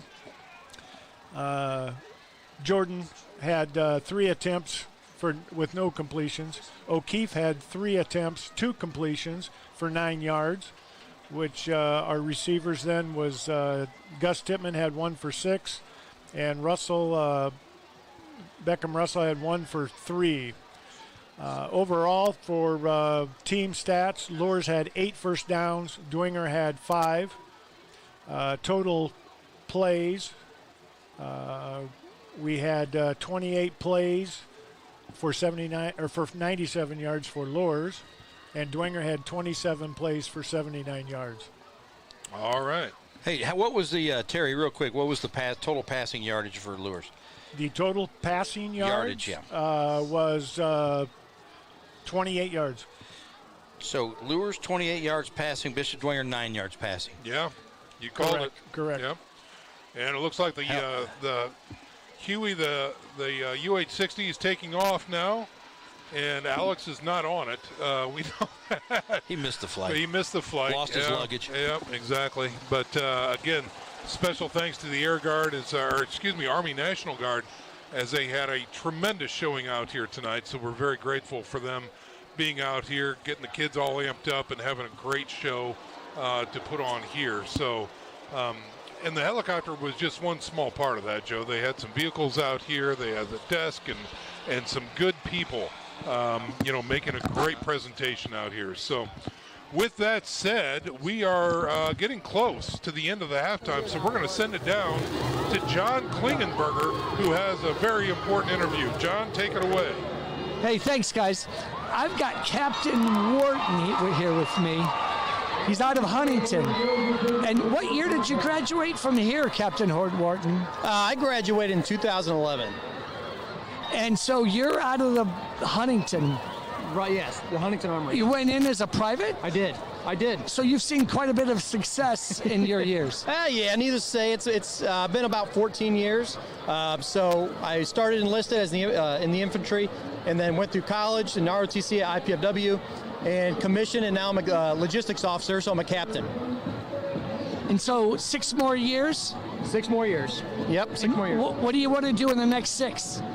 Well, just keep doing my job, making sure, the troops that are fighting the battles have stuff, where it needs to be, and just keep running logistics and make sure everyone's fed, everyone has ammo to win the battle. Make sure things are getting where they need to be. Exactly. Yep. Hey, thanks a lot for your service. We appreciate everything you guys do Appreciate for the us. support. Thank you. Appreciate the support. Thank you. All right, John, good stuff. Well, he has overcome his parenting, clearly. I told you.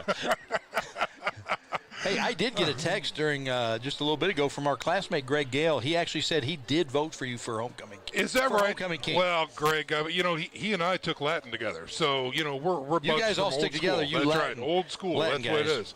Good stuff, Greg. Thank you for that. Hey, you know who else reached out to me tonight? One Mike Kelly. Danny Kelly is playing for the Bishop Luers Knights. So great to see that. Get that text from Mike. Always happy to hear and see from him. But right now, both squads are back out onto the field. They're going to put a few more minutes back on the clock to let the kids warm up. So we're going to step out for a little break here. When we come back, the third quarter is right around the corner. So stick around, football fans. This is Bishop Dwenger football on the Saints Sports Network. Since 1987, Closet Concepts has been a family-owned and operated company serving northern Indiana. From concept to installation, our expert team helps you simplify your life through innovative system designs and storage solutions, maximizing space to fit your lifestyle, all while keeping your budget in mind. For over 30 years, we have built strong relationships with our clients and community. We are proud supporters of our local Catholic schools and Saints athletics. Isn't it? I love it. Flipping love it. All right.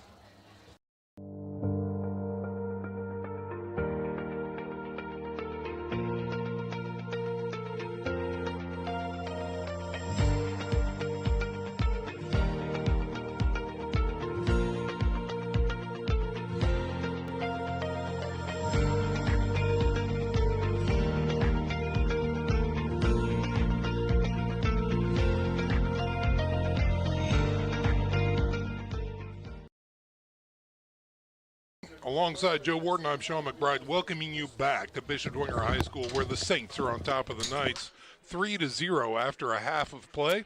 Both squads back out on the field, going through their calisthenics and warming up for the second half. And Joe, not to put too fine a point on it, but second half, same as the first. I don't really see a lot of game change, schematic change, anything like that. I think it's going to be a hard-nosed, in-the-trenches game, as it was in the first half. It's going to come down to see whose defense makes plays. I mean, that's what it's all about. And maybe get some turnovers, see what happens. A couple other stats here for the Saints, some things I was tracking. Bishop Dwenger was 0 for 4 on third down tries. Their average third down try was 8 yards. Bishop Luers was 1 out of 6 on third down attempts. Their average on third down, 14 yards. Wow. Saints defense doing a great job there with that, making them play from behind the chains. Penalties. Bishop Luers had 3 penalties in the first half. I had them down for 3 anyway, for 20 yards. And the Saints, 2 for 25. So pretty clean game overall. Yeah, absolutely. Well, folks, since the 1970s, Glenbrook Automotive's commitment to customer service and community support has kept Fort Wayne running. You can visit Glenbrook Automotive under the giant American flag on Coliseum Boulevard. Just under a minute to go here before we kick things off on the second half. And again, we've talked a little bit about what we've seen in the first half, what we can anticipate seeing in the second half, and we both agree that it's just going to be one of those games that quite possibly the last guy to score wins. Again, it's been a low-scoring affair so far. Some missed opportunities early. Both quarterbacks got dinged up. Right. Both reserves are in right now. Will they stay in is the question, is one of the questions. And will both squads maybe try and open things up a little bit to try and get maybe those big chunk plays that move the ball down the field and put some more points on the board? Yet to be seen. Anything's possible. But so far, it seems like both these squads really, from a big play capability, are just not there yet.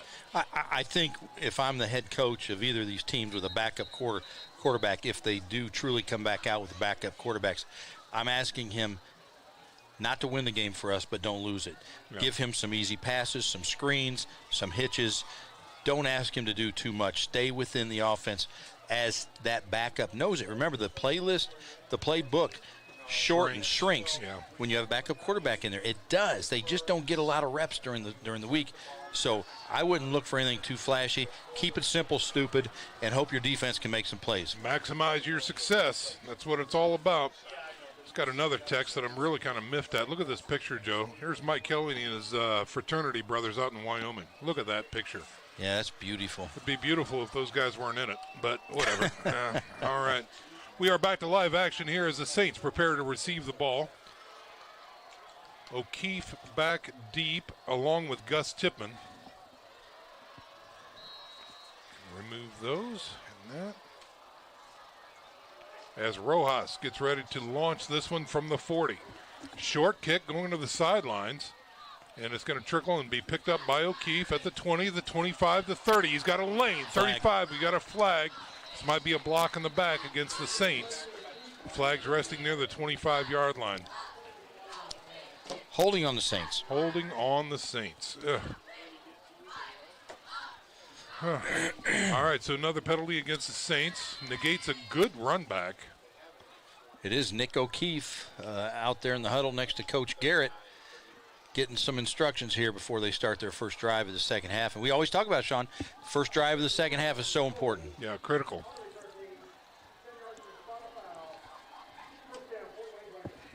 So after the penalty is marked off, the Saints will have it 1st and 10 at their own 15-yard line. Again, really only twice in this game have they faced such a long field. The Saints had one trip in the red zone in the first half, and they did capitalize with a field goal. So one trip in, they took some points away. Good job for the offense there. O'Keefe under center. Give to the first man through. Believe that's Shefferly.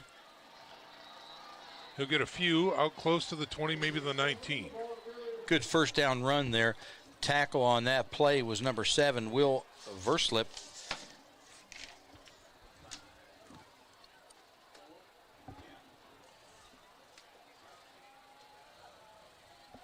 I'm going to keep an eye on the safeties, Sean. If the safeties are all up, they're just not expecting pass at all. Yeah. And I expect the safeties are going to be playing close to the line. It looks like they're 7 yards back, so yeah, that's... Yep, they're keeping close. Pack in the box so far. Here's a give to the tailback through the middle. Gets to the 20, maybe a gain of one or two that time. Looks like they'll mark him at the 21-yard line. Colin Weber there on the stop. It's going to bring up about a 3rd and 4 now coming up for the Saints here to start the third quarter. Saints are still looking for their first third down conversion of this one. O'Keefe comes in from the sidelines.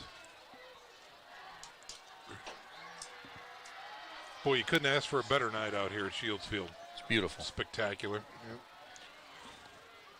2 wideouts, I formation. Tailback looking for some room.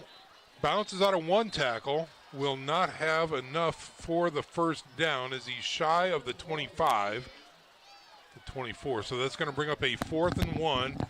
And here comes the punt team for the Saints. So again, a missed opportunity. No third down conversion there for the Saints. Saints did a nice job. The offense did a nice job. They went on a hard count there, trying to get the Knights to jump. Knights were very disciplined, no jumping. And here we are, first punt of the second half for the Saints. Max Jordan back. Number 85. 83, like I said, Max Jordan. And he will kick it. Ran sideways there. Looks like he was almost thinking about a fake punt there, but it's going to be touched up at the 42-yard line. So the Knights hold. Good stop there, 3 and out for the Knights. Let's see if their offense can get anything going.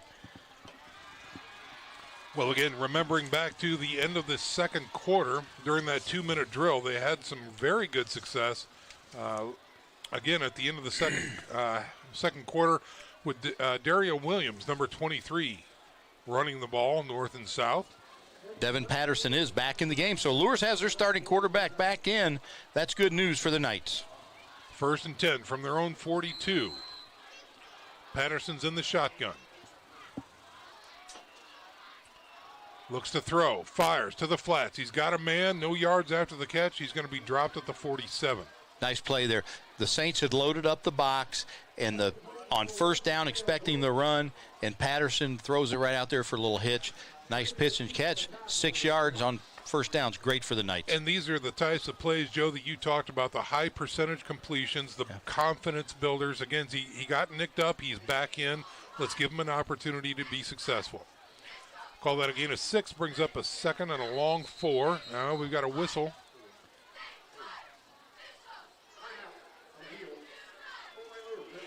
Oh, Luers. Wow. Called a timeout on 2nd down here to start the Boy, you hope that doesn't come back and haunt them later in the game. No kidding. Okay, if they're going to step out, we will as well. We'll take a little 30-second break. When we come back, the Knights are facing 2nd down. This is Bishop Dwenger football on the Saints Sports Network.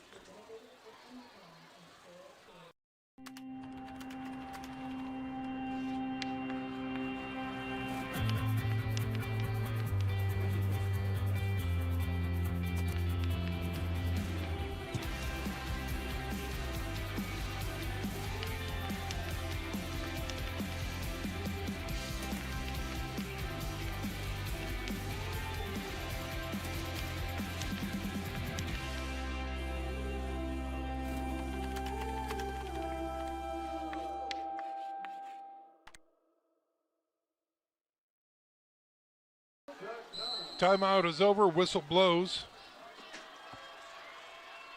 Bishop Luers facing a 2nd and long 4, a short 5. Little low snap, draw play through the middle. Breaks one tackle. Gets into the linebacker core, but is going to be just shy of a first down, it looks like. Yeah, just a little counter there. The left guard pulled across the line, and the running back was very patient and waited for him. And they gave him a first down? Whitehead came in and said first down. Didn't he? No. Why did he? Oh, he had 3 fingers up. Okay. We couldn't see it from here. Okay, all right. He did look like he gave a first down signal. He sure did. Looked like it to me. A 4th down? Why did he say? No, it's third. Third and 1. 3rd and inches now coming up for the Knights. Again, give to Williams, trying to fight his way through the line. It's going to be close. It's going to be up to the spot at this point. I think he's got it. I think he's got it as well. Yeah, there's the first down. So, all Sean, right. 3rd and 1 for the Knights on their first possession. Remember, I told you just a minute ago, their average line to gain on 3rd down in the first half was 14. So 3rd and 1 must feel pretty good. That's right. To Kyle Lindsey. Well, we will be off next week as the Saints travel to Spooler Stadium to take on the Snyder Panthers, but we are back in 2 weeks to wrap up the home season against the Concordia Cadets. That'll be the final game of the regular season play. And we've got a whistle before the snap. Delay game again.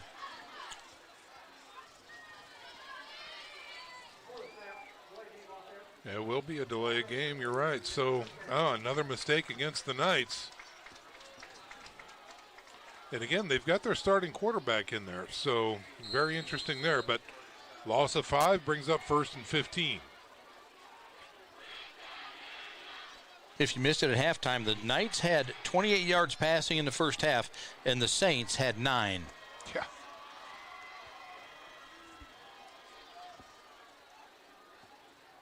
Saints showing press coverage. Pressure coming through the middle. He gets out of it, looking, fires out of bounds, incomplete. So good pressure that time by the Bishop Dwenger Saints. Yeah, it looked like Ryan Groves on the pressure along with Nick Pelkington. Smart play there by Patterson. Get rid of it. Live to play another down. Bet.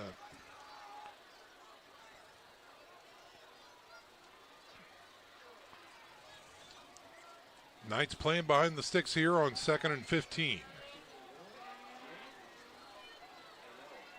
With tight end on the left side. Tight end right. There's a snap, a little draw. Through the middle, he's gashing around the right side. He's got some room. Call that a gain of about 8 that time. Ryan Gross came on the blitz there up the middle.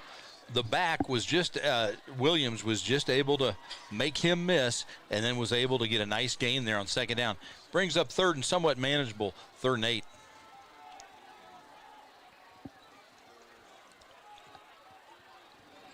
So from a 3rd and 1 to a 3rd and 8 now for the Knights. They do get the ball into Dwenger territory at their 46.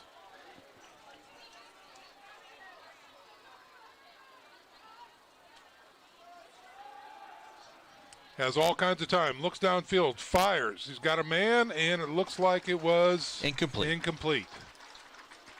All right. Decision time for Kyle Lindsey. That's right. 4th and 8.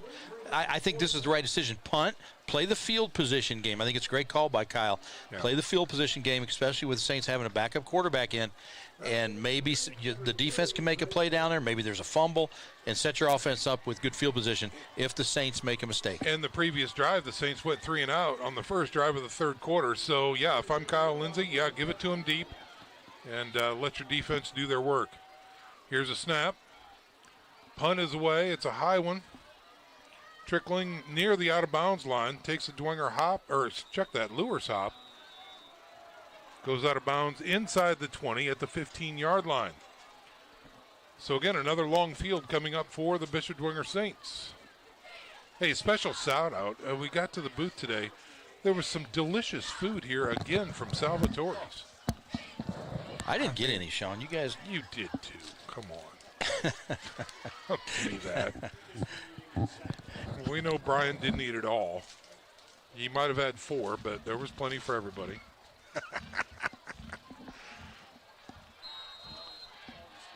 O'Keefe is your quarterback for the Saints as they come out with a 1st and 10 at their own 15.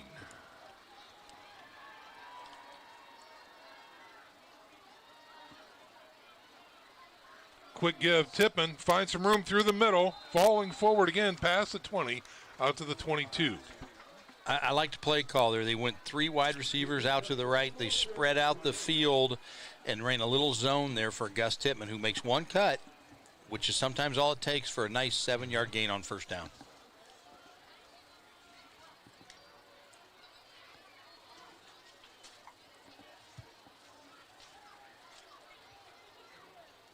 Here come the Saints on 2nd and 3.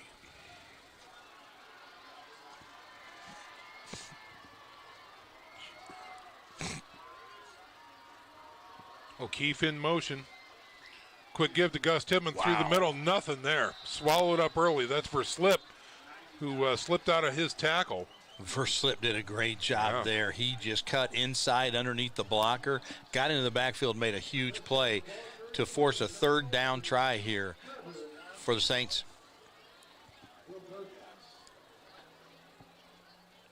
Call that a loss of 1. Brings up 3rd and 4 now for the Bishop Dwenger Saints. 2 wideouts to the right side. O'Keefe comes right now. And again, Tippmann tries the edge. Gets stuck. He won't have enough for a 1st down. He does take it out to the 24.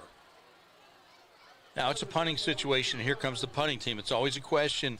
Well, Coach Garrett, he doesn't mind a fake punt. And Todd Ellinger does a great job with special teams here for the Saints.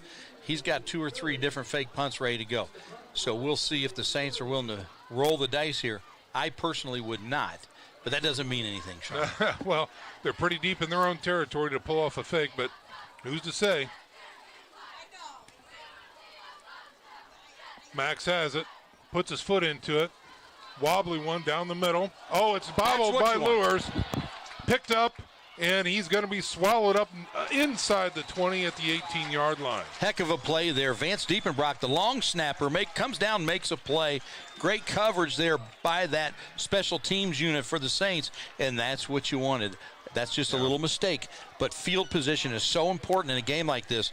That extra 15 yards is big. Yeah, we'll take a look at it here at the Air X-Ray replay. Just an uncharacteristic mistake by Davion Surrey there, and the Saints are able to capitalize. So really not a short field, situation here for the Knights as they're inside their own 20.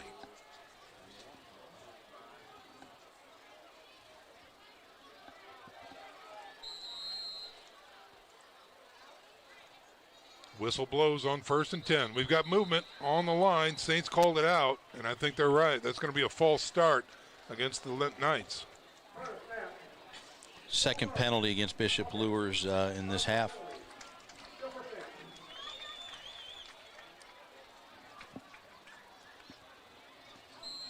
Ball moves down to the 14.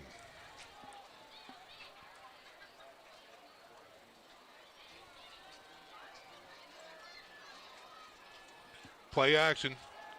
Rolling to his left. He's got pressure. He goes down. What a tremendously athletic move that time by the Saints defender. Dylan Tippmann. No, Dylan Tippmann does a great job. That is his 5th sack of the season. Wow, well deserved. Let's see if we can look at that one again. Brian, is that, again, he just does a great job shedding his tackle.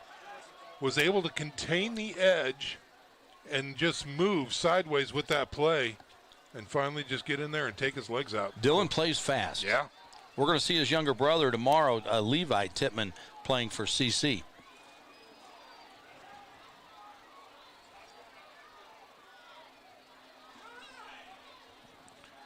Little draw play inside the 5, and he's going nowhere. Williams cannot escape the pressure that time. He's going to be knocked down at the 5-yard line.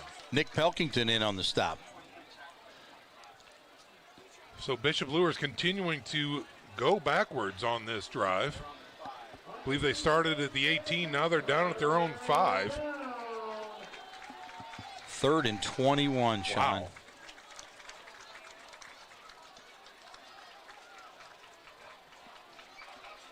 So early in this quarter, it appeared the field position game was favoring Luers. Not anymore. Not anymore. You're right. Now, will we see a famous jailbreak screen here by Bishop Luers? Here's the question. They're good at it. Yeah.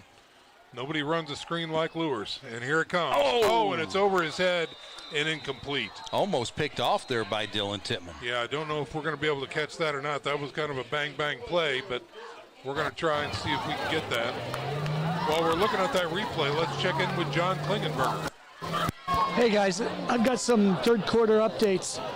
Carroll 10, Homestead 3, Snyder up on Northrop 35-7, Northside 0, Southside 0. Wayne's 22-6 over Concordia. Back to you. All right, John, good stuff. Thanks very much for that. Here is the Bishop Luers punt from the end zone. He gets it away, and it'll take a Dwenger bounce. And talk about great field position. Here it comes for the Bishop Dwenger Saints as they're going to mark it at the Bishop Luers 31. You're nearly in Lucas Wynn's field goal range right now. Yeah. Another 5-6 yards would be great, but he could kick it from here, Sean. Sure he could. He's good at 50. Yeah. But you'd like to get him a few yards. Oh, yeah. Let's not be stingy, And as John was saying earlier, he was spying him kicking 50-yarders before Pregame. the game. Yeah, no wind. Yeah. No wind here tonight. Well, let's see what the Saints can do here on offense in a short field. From the Luers 31, O'Keefe in the shotgun. It's a quick give, bouncing it outside is Gus Tippmann. He'll get a couple as they mark it at the 29-yard line. Yeah, the safeties are just teeing Gus Tippmann. I mean, they're not even looking at pass. If ever there was a play action, a little double move, something to try to keep these safeties honest and get them to back up a little bit, now might be a good time. Look for a tight end, too. They'll throw to the tight end. Yep. Here's a snap. Give to the first man through. That's A.J. Shefferly. Bowls his way down to the 25 before he's pushed back. Number 3 and on the stop, D. Hogue. Another tackle for D. Hogue. Having a great game tonight. That was a nice gain right there by Shefferly. Puts it at the 25. 3rd and 4 now coming up for the Saints. This is the third down try for the Saints in the second half. All of them have been 4 yards. They did not make, obviously, the first 2. Here's their third try. Maybe third time's a charm for the Saints. Can they keep the drive alive? Let's see. Tailback, Gus Tippmann, left side, nothing there. Hits a wall and is driven back. Lucas Wynn time. Yeah.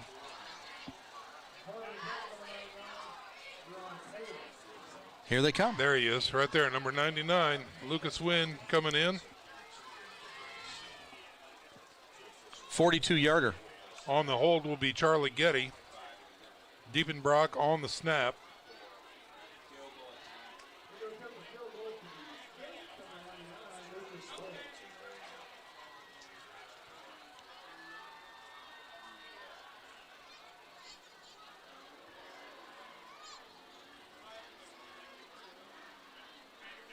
Snap is good. Hold is good. Kick is a line shot. And it is good. There you go. All right, he's perfect on the night. As number 99, Lucas Wynn, puts 3 more points on the board for the Bishop Dwenger Saints. We'll step out for a 30-second break. When we come back, more third quarter action. This is Bishop Dwenger football on the Saints Sports Network. At OMSA and Diepenbrock Facial Cosmetic Surgery, we're dedicated to delivering exceptional patient care to our community. From wisdom teeth extractions to life-changing dental implants to facial reconstruction and surgical and non-surgical facial cosmetic surgery, we offer expert, personalized care. We are more than just your oral and facial cosmetic surgeons. We're your neighbors, friends, coaches, and fellow parishioners dedicated to making a difference. Go Saints!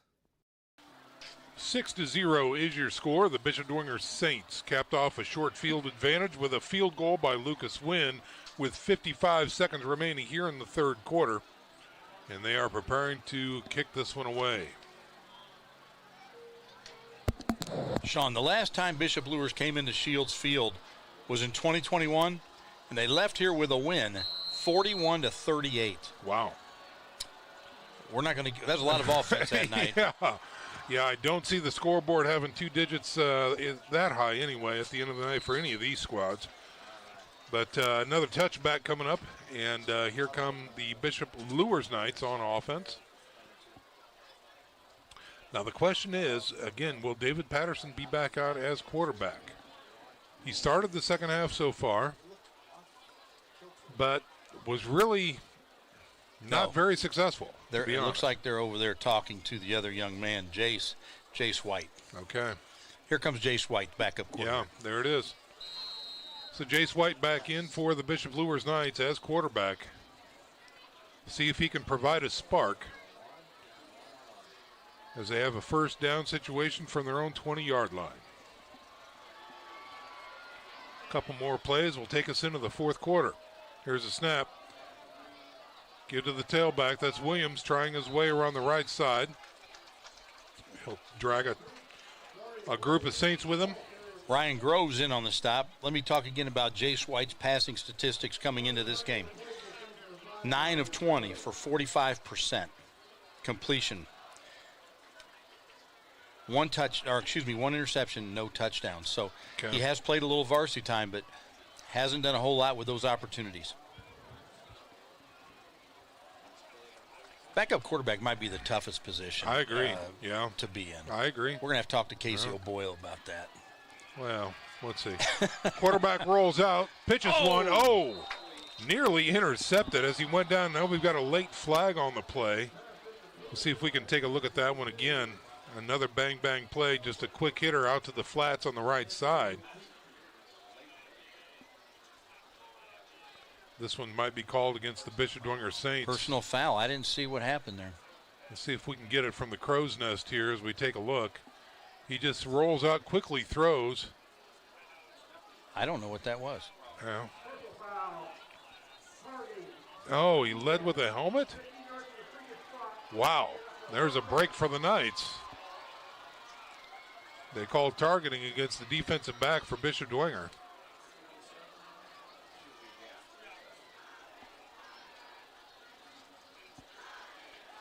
That'll give you a first down right there. Obviously, the referee had a way better view of it than we do. We just we couldn't see it from here. Couldn't see it.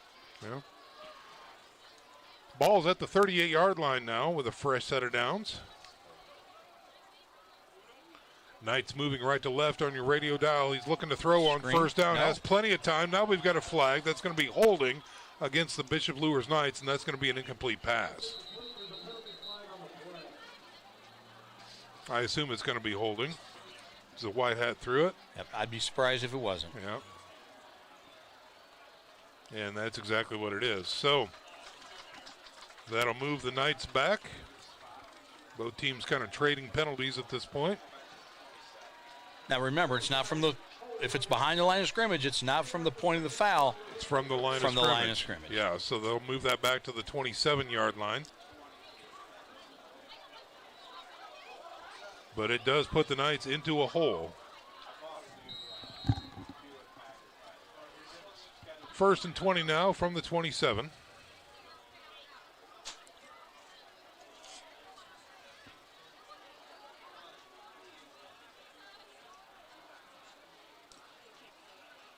Here's a snap. Give to Williams. Looking for some room. He gets tackled immediately with a great open field tackle that time by the Saints. That's the end of the third. Dylan Tipman again with a nice open field tackle to close out the third quarter, which brings us 12 more minutes of play here. Stick around, folks. We're back in 1 minute. Saints 6, Luers 0. Coming back after these messages. This is the Saints Sports Network. Night for a game, Casey. Who do you think's going to win? Matt, that's a silly question. With Glimmer Dodge, you're sure to get a victory. Game day at Bishop Dwenger is unbeatable. The excitement and the adrenaline is pumping. Just like game day with the Saints, Matt, but having the right team makes all the difference. Just like Glenbrook Dodge is ready for any challenge, the Saints are ready for game day. That's right, Matt. The Saints are going to make big plays tonight. You can count on Glenbrook Dodge to deliver a winning drive. Come visit Glenbrook Dodge for your next great drive. Let's go Glenbrook Dodge! Let's go Saints! I'm sure they did. I would assume. Yeah.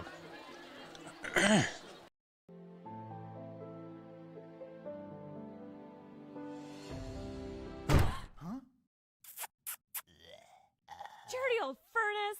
Call MJM Mechanical. Dirty furnace? Clean it up with an MJM Mechanical Furnace Tune-Up. Lower utility bills, increase furnace lifespan, and guarantee a breakdown-free season for only $89. Quality is not just something we say, it's in everything we do. So visit mjmfortwayne.com or call today. We are back to live action here to start the fourth quarter. Ladies and gentlemen, 6-0 is your score. Bishop Dwenger on top as the Bishop Luers Knights are now facing a 2nd and 20 off of the incomplete run for no gain by Darier Williams. He looks to throw, has time, throws to the flats. He's got his man out at the 40 and dropped at the 42-yard line is number 18, Jackson White, on the catch. Good pitch and catch right there. It looked like Doug Henry may be in coverage over there on the far sideline. I got some updates, Sean, if you want them. Let's hear them. Well, it looks like are they going hurry up on us here? I think we got some time. Okay. Carroll still leads Homestead 10-3. Snyder taking it to Northrop 35-7. Northside's winning in the totem pole game 6-0. We'll get some more after this play. Critical 3rd and 6 here for the Knights as, again, they look to throw. He's got pressure. He's trying to roll out of it. Goes back towards the middle. A flag comes out. It's still on his feet. Looking to get downfield. Runs out of bounds, and that's going to actually probably be a sack. Depends upon where they spot that ball. Maybe a run for no gain there. As they figure out the penalty, Joe, what else do you have for us there? Okay, here's that East Noble Columbia City score. East Noble still up big on Columbia City, 35-7. Head scratcher there for me. I'm going to have to watch that one. No. Leo widening their lead on Huntington North. They lead 27-7. And New Haven putting it on lowly Belmont, 28-3. All righty. So the Saints refused the penalty, and that's going to bring up 4th down for the Bishop Luers Knights, and the punt team comes on. Number 17, Jackson Hill. He's a junior. Should launch this one from about his 30. 2 men back deep now for the Saints. Probably O'Keefe and Gus Tipman, I would imagine. It's hard when they're standing that way to see the backs, but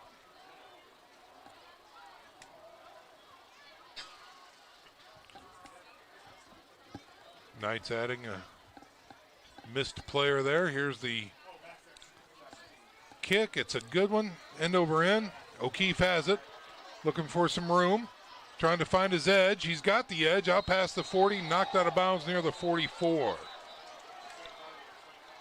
Saints faithful calling for a late flag or I think it's a good no call. I mean, there was a little push, but it's football. Not much ladies there. And gentlemen. It's That's football. right.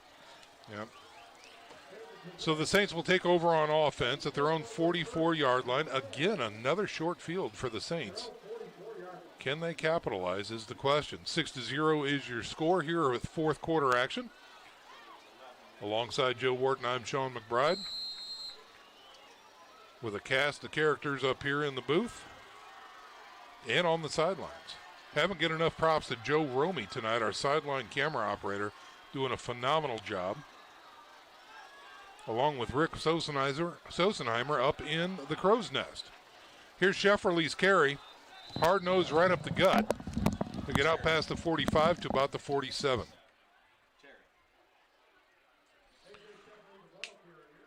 So we'll go a gain of about 4 there. Going to bring up 2nd down. They had 9 yards passing in the first half. On 2nd down, they break huddle with an I formation.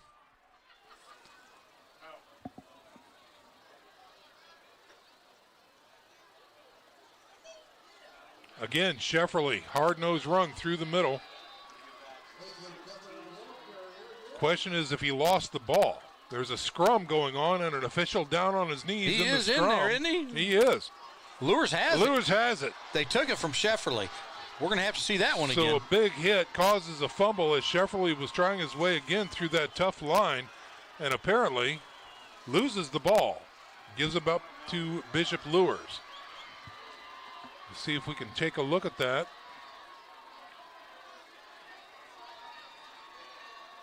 Here comes your Air X-ray replay right now. Again, give just a blast on the left side. And there goes the official down in it. He must have saw something that we didn't because he was right there for the call. And Bishop Luers now.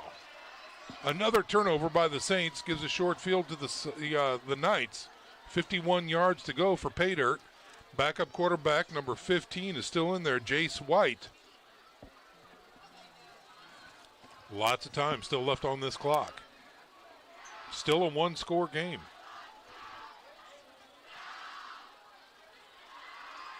Here's a snap, give to Williams, looking for some room. Spun down. Oh, a flag comes up from the side judge as well as number 4 shoots in for a great tackle. That's Stibman. Looked like a hold on Nick Pelking there, number 25. Nick Pelking came in and blew that play up. He didn't make the tackle, but he made the play. He forced the ball carrier to go back left, where Dylan Tippman was there to clean things up. I back it up if I'm Coach Garrett. Yeah, for sure.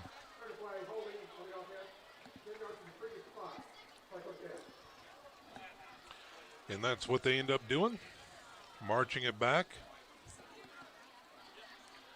to the 39-yard line.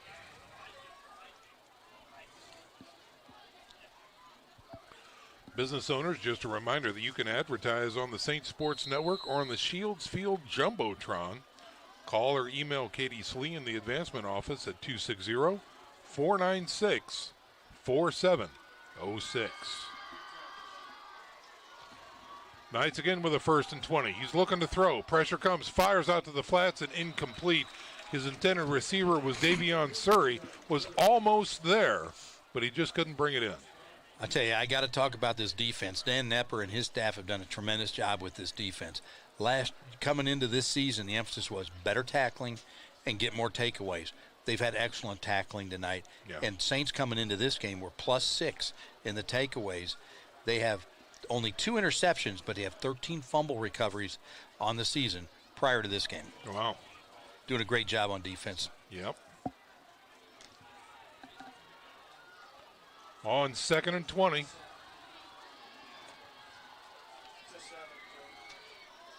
Again, give to Williams, trying to find his way through the middle. Not much there. He'll get north of the 40, out to about the 42. Gunnar McCarthy on the stop from his nose guard spot. So the Knights are once again up against it, playing against the sticks. Yeah. Poor guys. I know, man. Well, again, when you run heavy like this, a penalty of 10 yards, it's a killer. It's a killer. Yeah.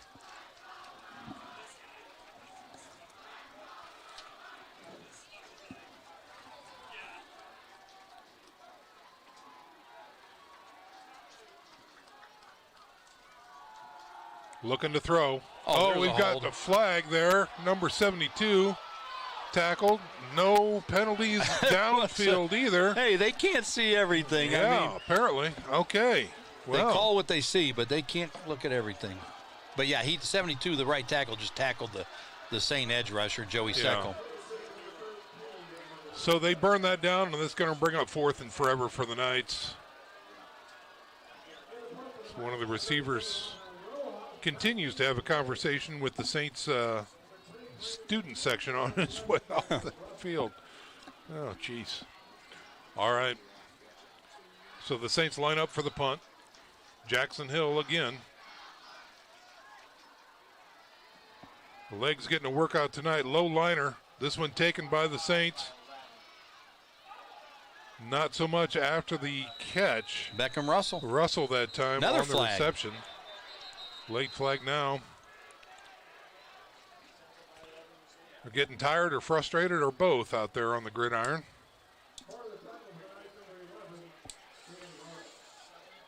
As the officials confer, this is going against the Saints, holding against the Saints. Sean, the good news is it was on a special teams play. If it happens on 1st down and now you're 1st and 20, so it is going to back them up, but still 1st and 10 That's for the right. Saints. They still have fresh downs to work with.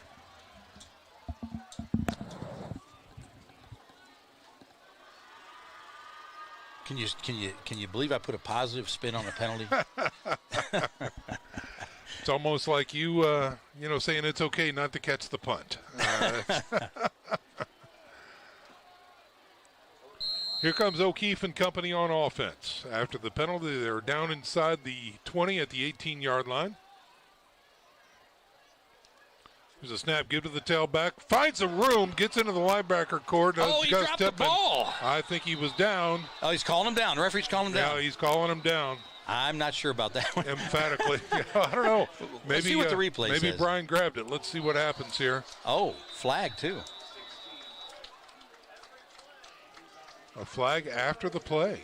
All right. I think one of Luers' players was not very happy about the call. And don't use your mouth when you play football. No, I know all about that. All right. It will be unsportsmanlike, and now we get a chance to see the replay here from Rick Sosenheimer's Crow's Nest. I think his elbow was down, Okay. Joe. Yeah. That's what. Well, the ref said he was down. He said he was down. As they march off the 15-yard penalty, Saints will now have it at the 42-yard line. And again, another first down.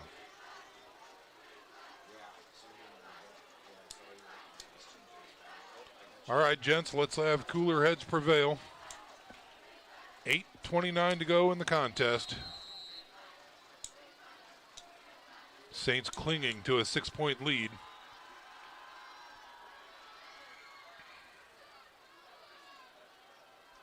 Here's a snap. Through the middle, A.J. Shefferly. He took the ball again. He took the ball away. He was down. No. This referee's saying down here. This one's saying he's down. Let's get back to the play. Shefferly's run that time is going to be about 8 yards, right at the 50-yard line. Another flag. And another late flag. Oh, boy. The Knights seem to be melting down and losing their composure, and the refs are putting an end to it. Yeah, and they are. They told one of the Knights to get off the field. So number 7 is leaving. Yeah, that's for Wilbur Slip. is leaving the field. Wow. Oh, he even called his number. Wow. Oh, my goodness. He bounced him. He is ejected from the game. Wow. Did not see that happening tonight. That wasn't on the play card for me. Yeah, let's take a look at that. Ken Brown. Again, just a hard-nosed run right up the middle. And as he was down or going down, apparently, according to the Luers players, they stripped the ball away from him. The official said he was down. They complained, and the flag came out. Man, that's tough. Well, the Saints have gained more yards over penalties than they have on offense on this drive, Joe. Yeah, they have. And you know what? If you're a Saints fan, take them. Take yards any way you can get them. They mark it at the Luers 35. And again, getting close to Wynn's range here if a field goal is warranted.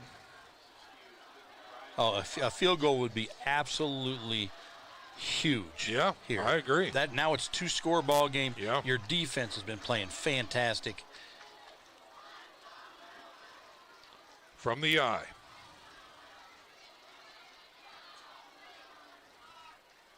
O'Keefe hands off to Gus Tippmann through the middle. He'll grind out a couple yards inside the 35 to the 33. I mean, a second down, if you get to the 30-yard line, it's a 47-yarder. That's well within Wynn's range. I would bet you as much money as you wanted, Sean, or as many lunches as you wanted. We won't see them throw the ball. No. We will not see the Saints throw the ball. Probably not. You're right. Yeah.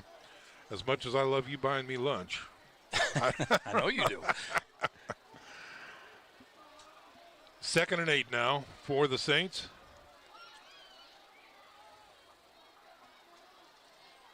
First man through is A.J. Shefferly on the blast. He's going to grind out a couple more to the 31. Now, keep in mind, I know they're not going to throw it. But Brady O'Keefe is in at receiver on the far side of the field.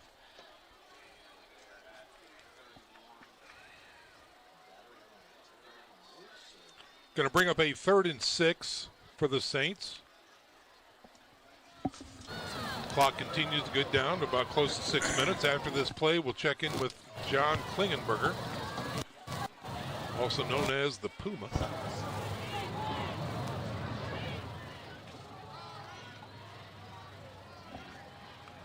O'Keefe under center. Oh, we got movement. Oh, boy. This one's going to hurt. That's on the Saints. That is on the Saints, yeah. False start on the Saints.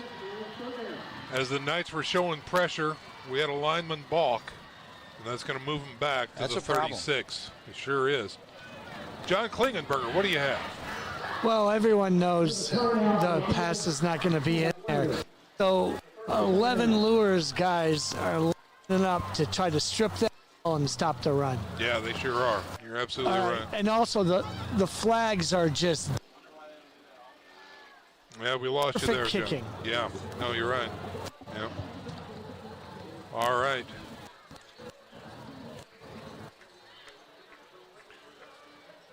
So we got a timeout on the field right now. I may have missed who called that timeout, Joe. That was Dwenger. That was a Dwenger timeout. Okay. So are they setting up the pass? That's a great question, isn't it? Yeah. Maybe a tight end releases. You know, if they line up in an I, showing a tight formation like they're going to run and settle for a field goal attempt, maybe it's time for a tight end to release. Well, last week we saw the Saints run a running play on 4th and 9. Yeah. And convert it. That's right. Now, that was Northrop. True. Bishop Luers' defense is better than Northrop's. Oh, yeah. A lot stingier. In a game like this, there's going to be complaints. Well, they didn't score any touchdowns. Well, yeah, but a win is a win. Especially when it's the battle of the Bishops. That's right. They're in the eye. I got to believe they're going to run. Yeah. Try to get 5 more yards. On 3rd and a long 10. He's going to throw it. Steps up, goes long. He's got a man, and it's incontested. It is contested. Who brought it down is the question. Luers. Interception. All right, well, that's as good as a punt, I guess. But, oh, boy, what a huge play for the Luers defense. 2 men fighting for the ball. I thought O'Keefe had it at 1 second, but when they rolled over, the Luers defensive back came up with the football. Yeah. I think that's a good call. Think so. We'll take a look at it here on the Air X-Ray replay.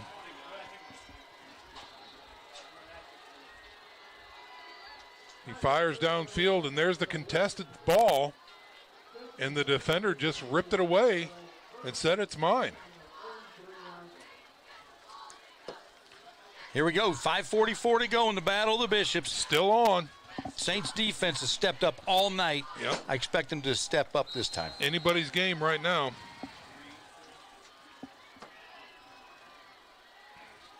It's a huge shot in the arm for the Knights right there.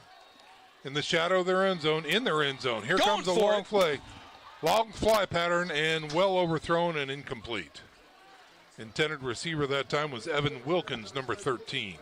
Looked like pressure was up the middle from possibly K.C. Piper.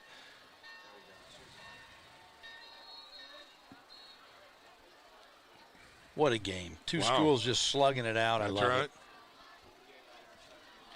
2nd and 10, ball resting at their own 3-yard line.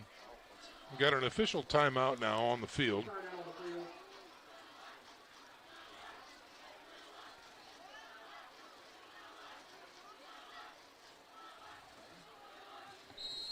All right, there's the whistle. Play clock starts. Jace White in from the sidelines with the play. Here come the Knights on 2nd and 10. Man in motion from the shotgun. Draw. He's hitting the end zone. That's a safety. That's a safety. That is a huge safety by the Bishop Dwenger Saints defense. There's the call. Looked like Dylan Tippmann, number 4, potentially. Hard to tell. There was a lot of Saints there. That play went nowhere. Yeah, they brought the kitchen sink Great on that call one. by Dan Nepper, the defensive coordinator. That might justify the Powers Hamburger power play right there. Play. You kidding me? Take a look. I think we got it queued up for the power play replay. Yeah, they just brought everybody. A lot of Saints right there, fellas. Yeah. No, that play had no chance. No chance at all. So it's still a one-score game, right? That's Touchdown, right. 2-point conversion. Yeah. So Luers is still in it. The Saints get the ball. Can they burn 5 minutes is the question. Boy, that's a great you question. You have to move the chains. Yeah. I'd love to see a play action on first down. Look for Nick Tippmann, the tight end. Yeah, we'll see if we can get that from a different angle here. Yeah, from the crow's nest. Boom, right there. Probably about 4 or 5. See if our spotter got a tackle on that. Does our spotter down there have a tackle on that safety? Hatfield? Who made that tackle in the end zone? A host of Saints. That's what they're telling us. We gave Hatfield binoculars and everything, and he still can't see it. And a meal. Okay. Yeah. Don't bother us with I'm details, hard on these Terry. guys sometimes. I'm sorry. That's all right. They make big bucks. That's all right. Okay, the ball is at the 20, and Bishop Luers is getting ready to kick this one away.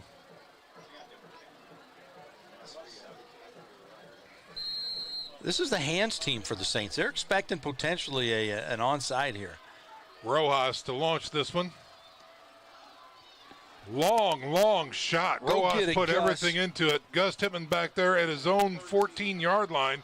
Has a run back on his hands. Gets to the 30. We've got a flag. And he'll be taken down at the 30-yard line. One has to assume this is going to be against the Saints. But let's see. Holding against the Saints. Another one. All right. Well, the flag was thrown back at the 24. So are they going to take this one back to the 14 is the question. I'll say this, Todd Elliott, our special teams coach, he doesn't miss a thing, okay? No. So he's going to evaluate this. He's going to find out who's holding. He's going to work with them. If they don't get it fixed, he'll replace them. Yeah. There's a reason they're so good on special teams. Yeah. The benchmark is excellence.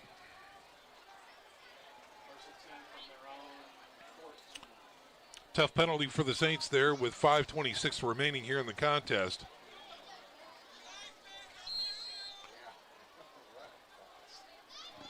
Saints could really use a couple first downs here.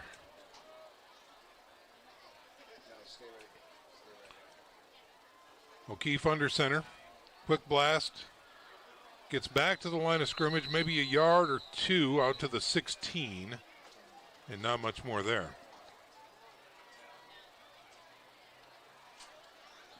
A lot of Knights on the stop over there. Hard to see who got that. Yeah. Well, again, folks, next week we are out of commission as the Saints take the road against against the Snyder Panthers. But we'll be back in 2 weeks to close out the regular season as the Saints take on the Concordia Cadets. So tune in to the Bishop Dwenger Saints Sports Network for that one.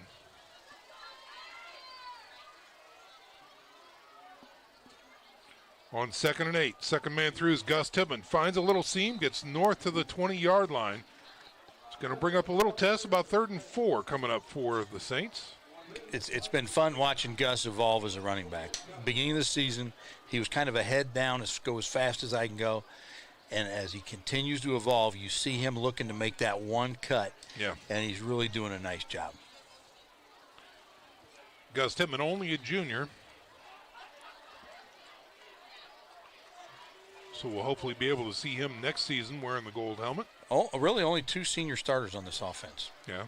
Very young offense. We'll call it 3rd and 4. High snap, broken play, and O'Keefe able to get not much more, maybe a yard or 2.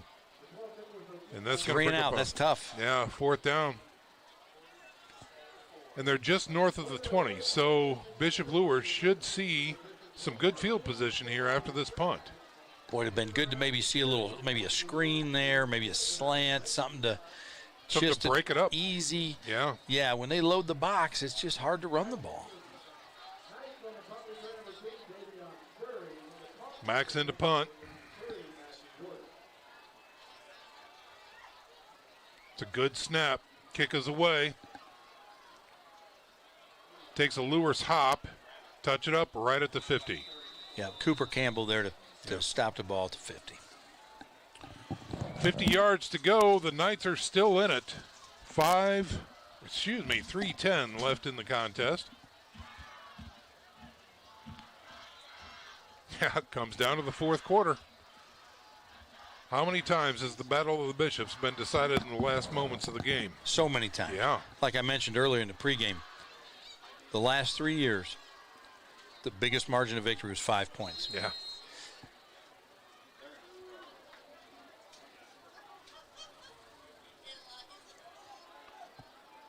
From the shotgun on 1st and 10. Here come the Knights. Little draw play going around the end. Finding some positive yards is number 3 on the carry.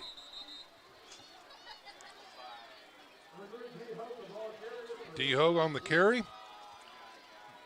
Gain of, let's say, 5.5, 6. Look like Carter Zent may be over there making the stop from his corner position.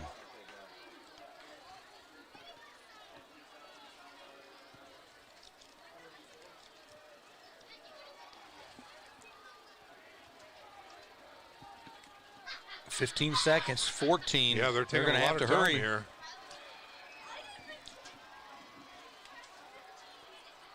Play clock's at 5, 4, 3, 2, 1, 0. Another delay again. Oh my gosh, kids, come on. And the coaches are not happy over on the far sideline. That's the third one tonight.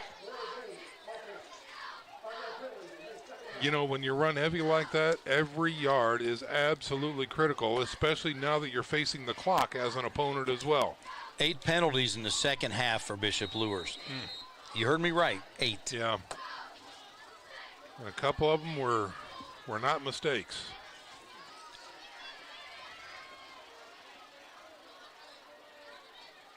Second and long now for the Knights.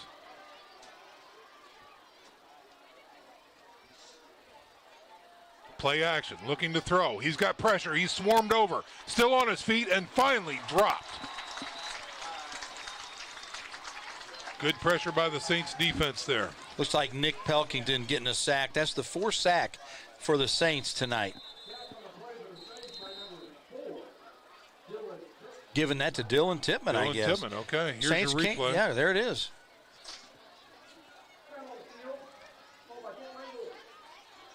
Yeah, just some great edge pressure, caused him to run into the other defenders, and he went down. Yeah, it looked like Nick Pelkin in there. The Saints, again, came in tonight with 14 sacks on the season. They have 4 tonight. Sean, listen to this one. They came into this game with 46 tackles for loss. 46. Wow. Wow, we've got a timeout on the field right now with 1:42 to go. Ball is back at the Bishop Luers 42-yard line. Got a quick score update here as we have Northside 6, South 0. Wow. So the battle of the totem pole in the fourth quarter, edging. And out south, Sean, we have a tie game now. Homestead and Carroll are tied at 10. Wow. That's another shocker to me. Unbelievable. Yeah. Carroll was really starting to find their groove, right? Yeah, really starting to get things done. Yeah. Putting it on the Saints. Put it on Snyder. Yeah. And now they're tied with Creating Homestead. separation with the rest of the league. And, wow, that's... Yeah, Carroll sits atop the SAC Division A, the A division. Where's the moon? Is it full? What's going on tonight? I don't know. Crazy. Another 3rd and long. 3rd and 18 wow, now. My goodness. For the Bishop Luers Knights. Empty backfield. Looks to throw out to the flats. Oh, he bit on the ball and incomplete. And we've got a flag on the close side of the field.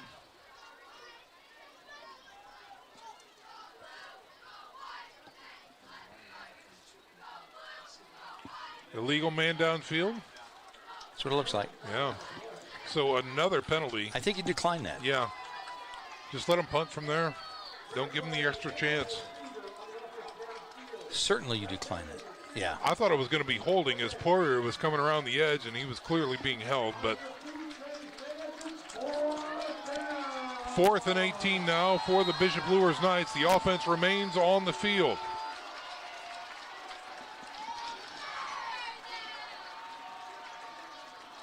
Big down, he's rolling, he's looking deep, he's firing. 2 men back deep for the Saints, and it's going to be incomplete nearly picked, but it's a good thing he did. Don't pick that, Brady. Don't pick that. Knock it down. Knock it down. All right. So the Saints come up big on defense. Give the ball back to the offense with 1.5 to go here in the fourth quarter in Luers territory. You should be able to. Luers only has one timeout, I believe. Should be able to take a knee. Yeah. Yeah, Knights only have one timeout. Saints have 2 remaining. And you have to wonder, when they started out in the third quarter on that second play, they burned that timeout early. Wow. Looks like it should be victory formation here. Yeah, get up nice and tight.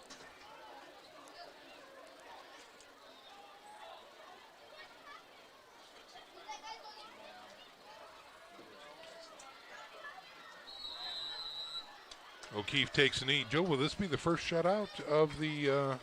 It is. First shutout of the year for the Saints. And kudos again to that defense. I mean, this Luers offense came in here averaging 27 points a game, 5-1, and they get blanked. I mean, the Saints defense did a great job. They did. Getting the ball. They weren't missing tackles. They were in position to make plays. Outstanding effort tonight. Should go buy him a bag of Powers hamburgers. I got an open bag of chips right now. I'd be glad to run down there. That's even better. Yeah, they'd like that.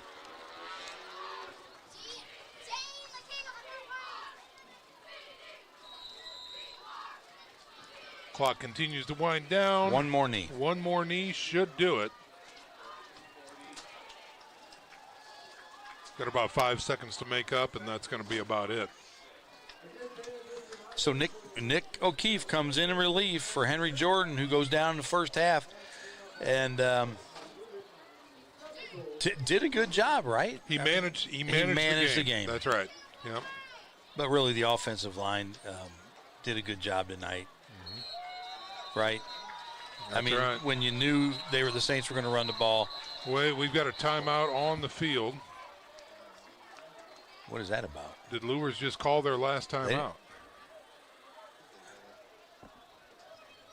Oh, they probably did. We've got 12 seconds remaining. Yeah, Luers burns their last time out, so we'll step out for a 30-second break and get ready for the post-game presentation. So stick around, football fans. This is Bishop Dwenger Football on the Saints Sports Network. Salt Delivered was recently formed by a current Bishop Dwenger student. At Salt Delivered, we deliver high-quality Morton Rust Defense salt directly to your business or home. At $11 per bag, you'll save money compared to prices at the gas station or grocery store. You won't have to break your back loading and unloading, and you'll be supporting the college fund for a local student. Whether you need 5 bags or 2 full pallets, Salt Delivered will promptly and courteously deliver them to your door. To place an order, please call or text Colin at 260-240-90. You can punt it. We are back, ladies and gentlemen. 14.4 seconds remaining here in the contest. Saints now facing about a 4th and 15. Joe, what are the options for the offense here? Coach Garrett's not very happy. He's not happy at all. They put some time back on the clock. Yeah, they did. But they were blowing the whistle to stop the clock. I don't think the clock keeper saw it.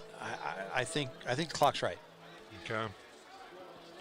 Options. Options. Yeah. I mean, you can punt the ball, right? The biggest fear is a blocked punt. Sure. You have an outstanding long snapper in Diepenbrock, right? You have a receiver who's your punter in Max Jordan. I feel pretty comfortable saying you could boot it here. Yeah. Right? Yep. You can line up in punt formation if you want and take a safety, right? Yeah. And then get a free kick. Sure. But I think they punt.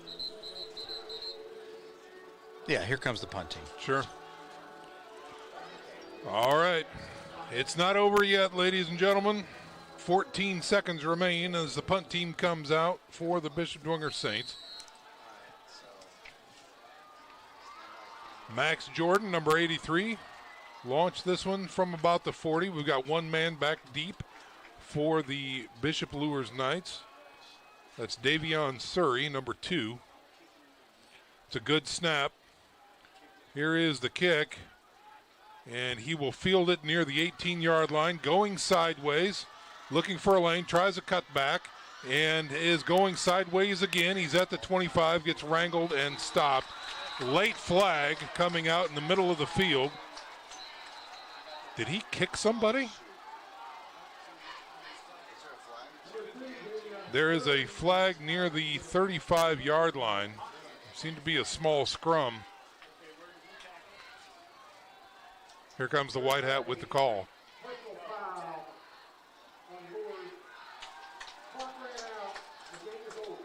All right, that's it. Clock ran out. Personal foul. Game over. 8-0. Saints win. Ladies and gentlemen, the Bishop Dwenger Saints have won the Bishops Battle of the Bishops 2024 with a score of 8-0. Both teams making their way through the line here. We'll see if John can't get a hold of Coach Garrett for some post-game commentary. So while we do that, we'll step out for another little 30-second break while John tries to get a hold of Coach and talk to him after the game. But a hard-fought, hard-nosed win by the Bishop Dwenger Saints. And we're back with our post-game show right after this message. This is Bishop Dwenger football on the Saints Sports Network. Tippmann Group is a family-owned business that's proud to call Fort Wayne home. We build cold storage facilities all around the United States, run one of the largest cold storage companies in the nation, and lease office space in Fort Wayne, like inside the Lincoln Tower. Hi, I'm John Tippmann, president of Tippmann Group, and our family has been part of the Bishop Dwenger family for many years. We are a proud supporter of Dwenger Athletics. Go Saints.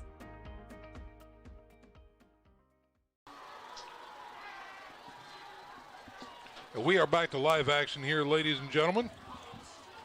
It is our post-game presentation as the Bishop Dwenger Saints won a hard-fought Bishop's Bowl here at Shields Field with an 8-0 victory over the Bishop Luers Knights. First shutout of the season for the Bishop Dwenger Saints defense. And Joe, as far as player of the game, I think the entire defense needs to get a tip of the cap. For sure, the entire defense. I mean, and the long snappers for both teams were fantastic. Yeah, they were. There was a lot of punts. There were 2 field goals. Snaps were perfect on both sides tonight. Yep. Let's not forget about those specialists. That's right. All right, we're going to see if it looks like John Klingenberger is now down with Coach Garrett. John, take it away. Jason, what'd you think of the game? Well, I'm very proud of our guys. I mean, you know, quarterback goes down early, and we had to rally behind him. Outstanding defensive effort tonight. Special teams again, and really offense. I mean, we were really, had to change a little bit. We had to great. Off the Luers, man, great defense, moving a lot, stunting. Made it difficult for our offensive line, but at the end of the day, to grind one out, win a tough one. Proud of our defense. Defense wins championships. They did an outstanding job tonight. Special teams. Again, offense just having to make adjustments again. So hopefully we'll continue to get healthy. That's the big thing. And just shout out to all of our fans and you guys, Saints Sports Network. Thank you to guys for everything you guys do. It's it's just a beautiful night for our kids. Great Friday night high school football game. Awesome. Congratulations. Yeah. Thanks, guys. Thanks again for everything. All right, John, thank you so much. Come on up and get some leftover chips. Clean up our mess. We'll sign off to John Klingenberger and hand things over to Terry Daisy, who's got final stats. Terry, take it away. All right, starting with Bishop Dwenger rushing. Gus Tipman tonight had 23 rushing attempts for 87 yards, giving him a 3.8 average. A.J. Shefferly had 11 rushes for 44 yards. Nick O'Keefe had 3 for -4. Nick Pelkington had 2 for 2 yards. And gives us a total of 43 attempts for 124 yards. Passing, O'Keefe had 3 attempts, 2 completions for 9 yards. Henry Jordan had 3 attempts for no completions. Which receiving, Gus Tipman had 1 for 6. Beckham Russell had 1 for 3. For Luers rushing, Devin Patterson had 9 for 20. Deonye Williams had 15 for 48. D. Hogue had 4 for 3. Devon Surrey had 1 for a -5. Gives them a total of 30 rushing for 57 yards. Passing, Patterson had 10 attempts for 3 completions, 27 yards. Jace White had 10 attempts, 3 completions for 22 yards, giving them 21 attempts for 49 yards. Overall team stats, Luers had 11 first downs, Dwenger had 10. Total plays, we had 50, for Luers had 51 for 106. Dwenger had 49 for 133. All right, Terry, thank you very much for the final roundup of the numbers. Joe, any final thoughts on the game? Wow, that 239 yards between two teams in 4 quarters. Yeah. I mean, that's just not much offense. Offense was hard to find tonight. Yeah. The Saints 0 for 8 on third down tries, and 2 for 12. Bishop Luers 2 for 12 on third down attempts. 3 turnovers. I had 3 turnovers for the Saints tonight. They had 2 interceptions and had a fumble, and then the Saints, Luers had an interception. So anyway, penalties, a lot of penalties. First half was clean. Penalties racked up for Bishop Luers in the second half. Overall, the Saints did a good job. 5 penalties for 60 yards in penalties tonight for the Saints. A win's a win, Guy. That's right. And the Saints have 3 wins now. They need to get this rolling. They know what they need to work on, and we're getting close, right? So yeah. We're 3 weeks away. You're in playoffs, and it's do or die. So they know what they need to work on, and they will. Putting it all together. All right, folks, that's going to do it for our coverage tonight. Special thanks to all of you for watching. We couldn't do it and wouldn't do it without you. Don't forget tomorrow. Hey, that's right. Oh, my gosh. Yes, tomorrow. Join us again right here on the Saints Sports Network for the CYO Championship coming up at 2:30 tomorrow afternoon, where the Knights are going to take on the Central Catholic Fighting Irish right here on the Saints Sports Network at Shields Field. Again, game time 2:30. Special thanks for our entire crew. Our executive producer is Katie Slee. Our director is Brian Gillett. Our production assistant is Caton Linder. On the Crow's Nest camera, we have Rick Sosenheimer. On the field, we have Joe Romy. Hi, Joe. Our sideline reporter is John Klingenberger. For Joe Warden, I'm Sean McBride, wishing you all a good night. May God bless you, and we'll see you on the sidelines. This is the Saints Sports Network.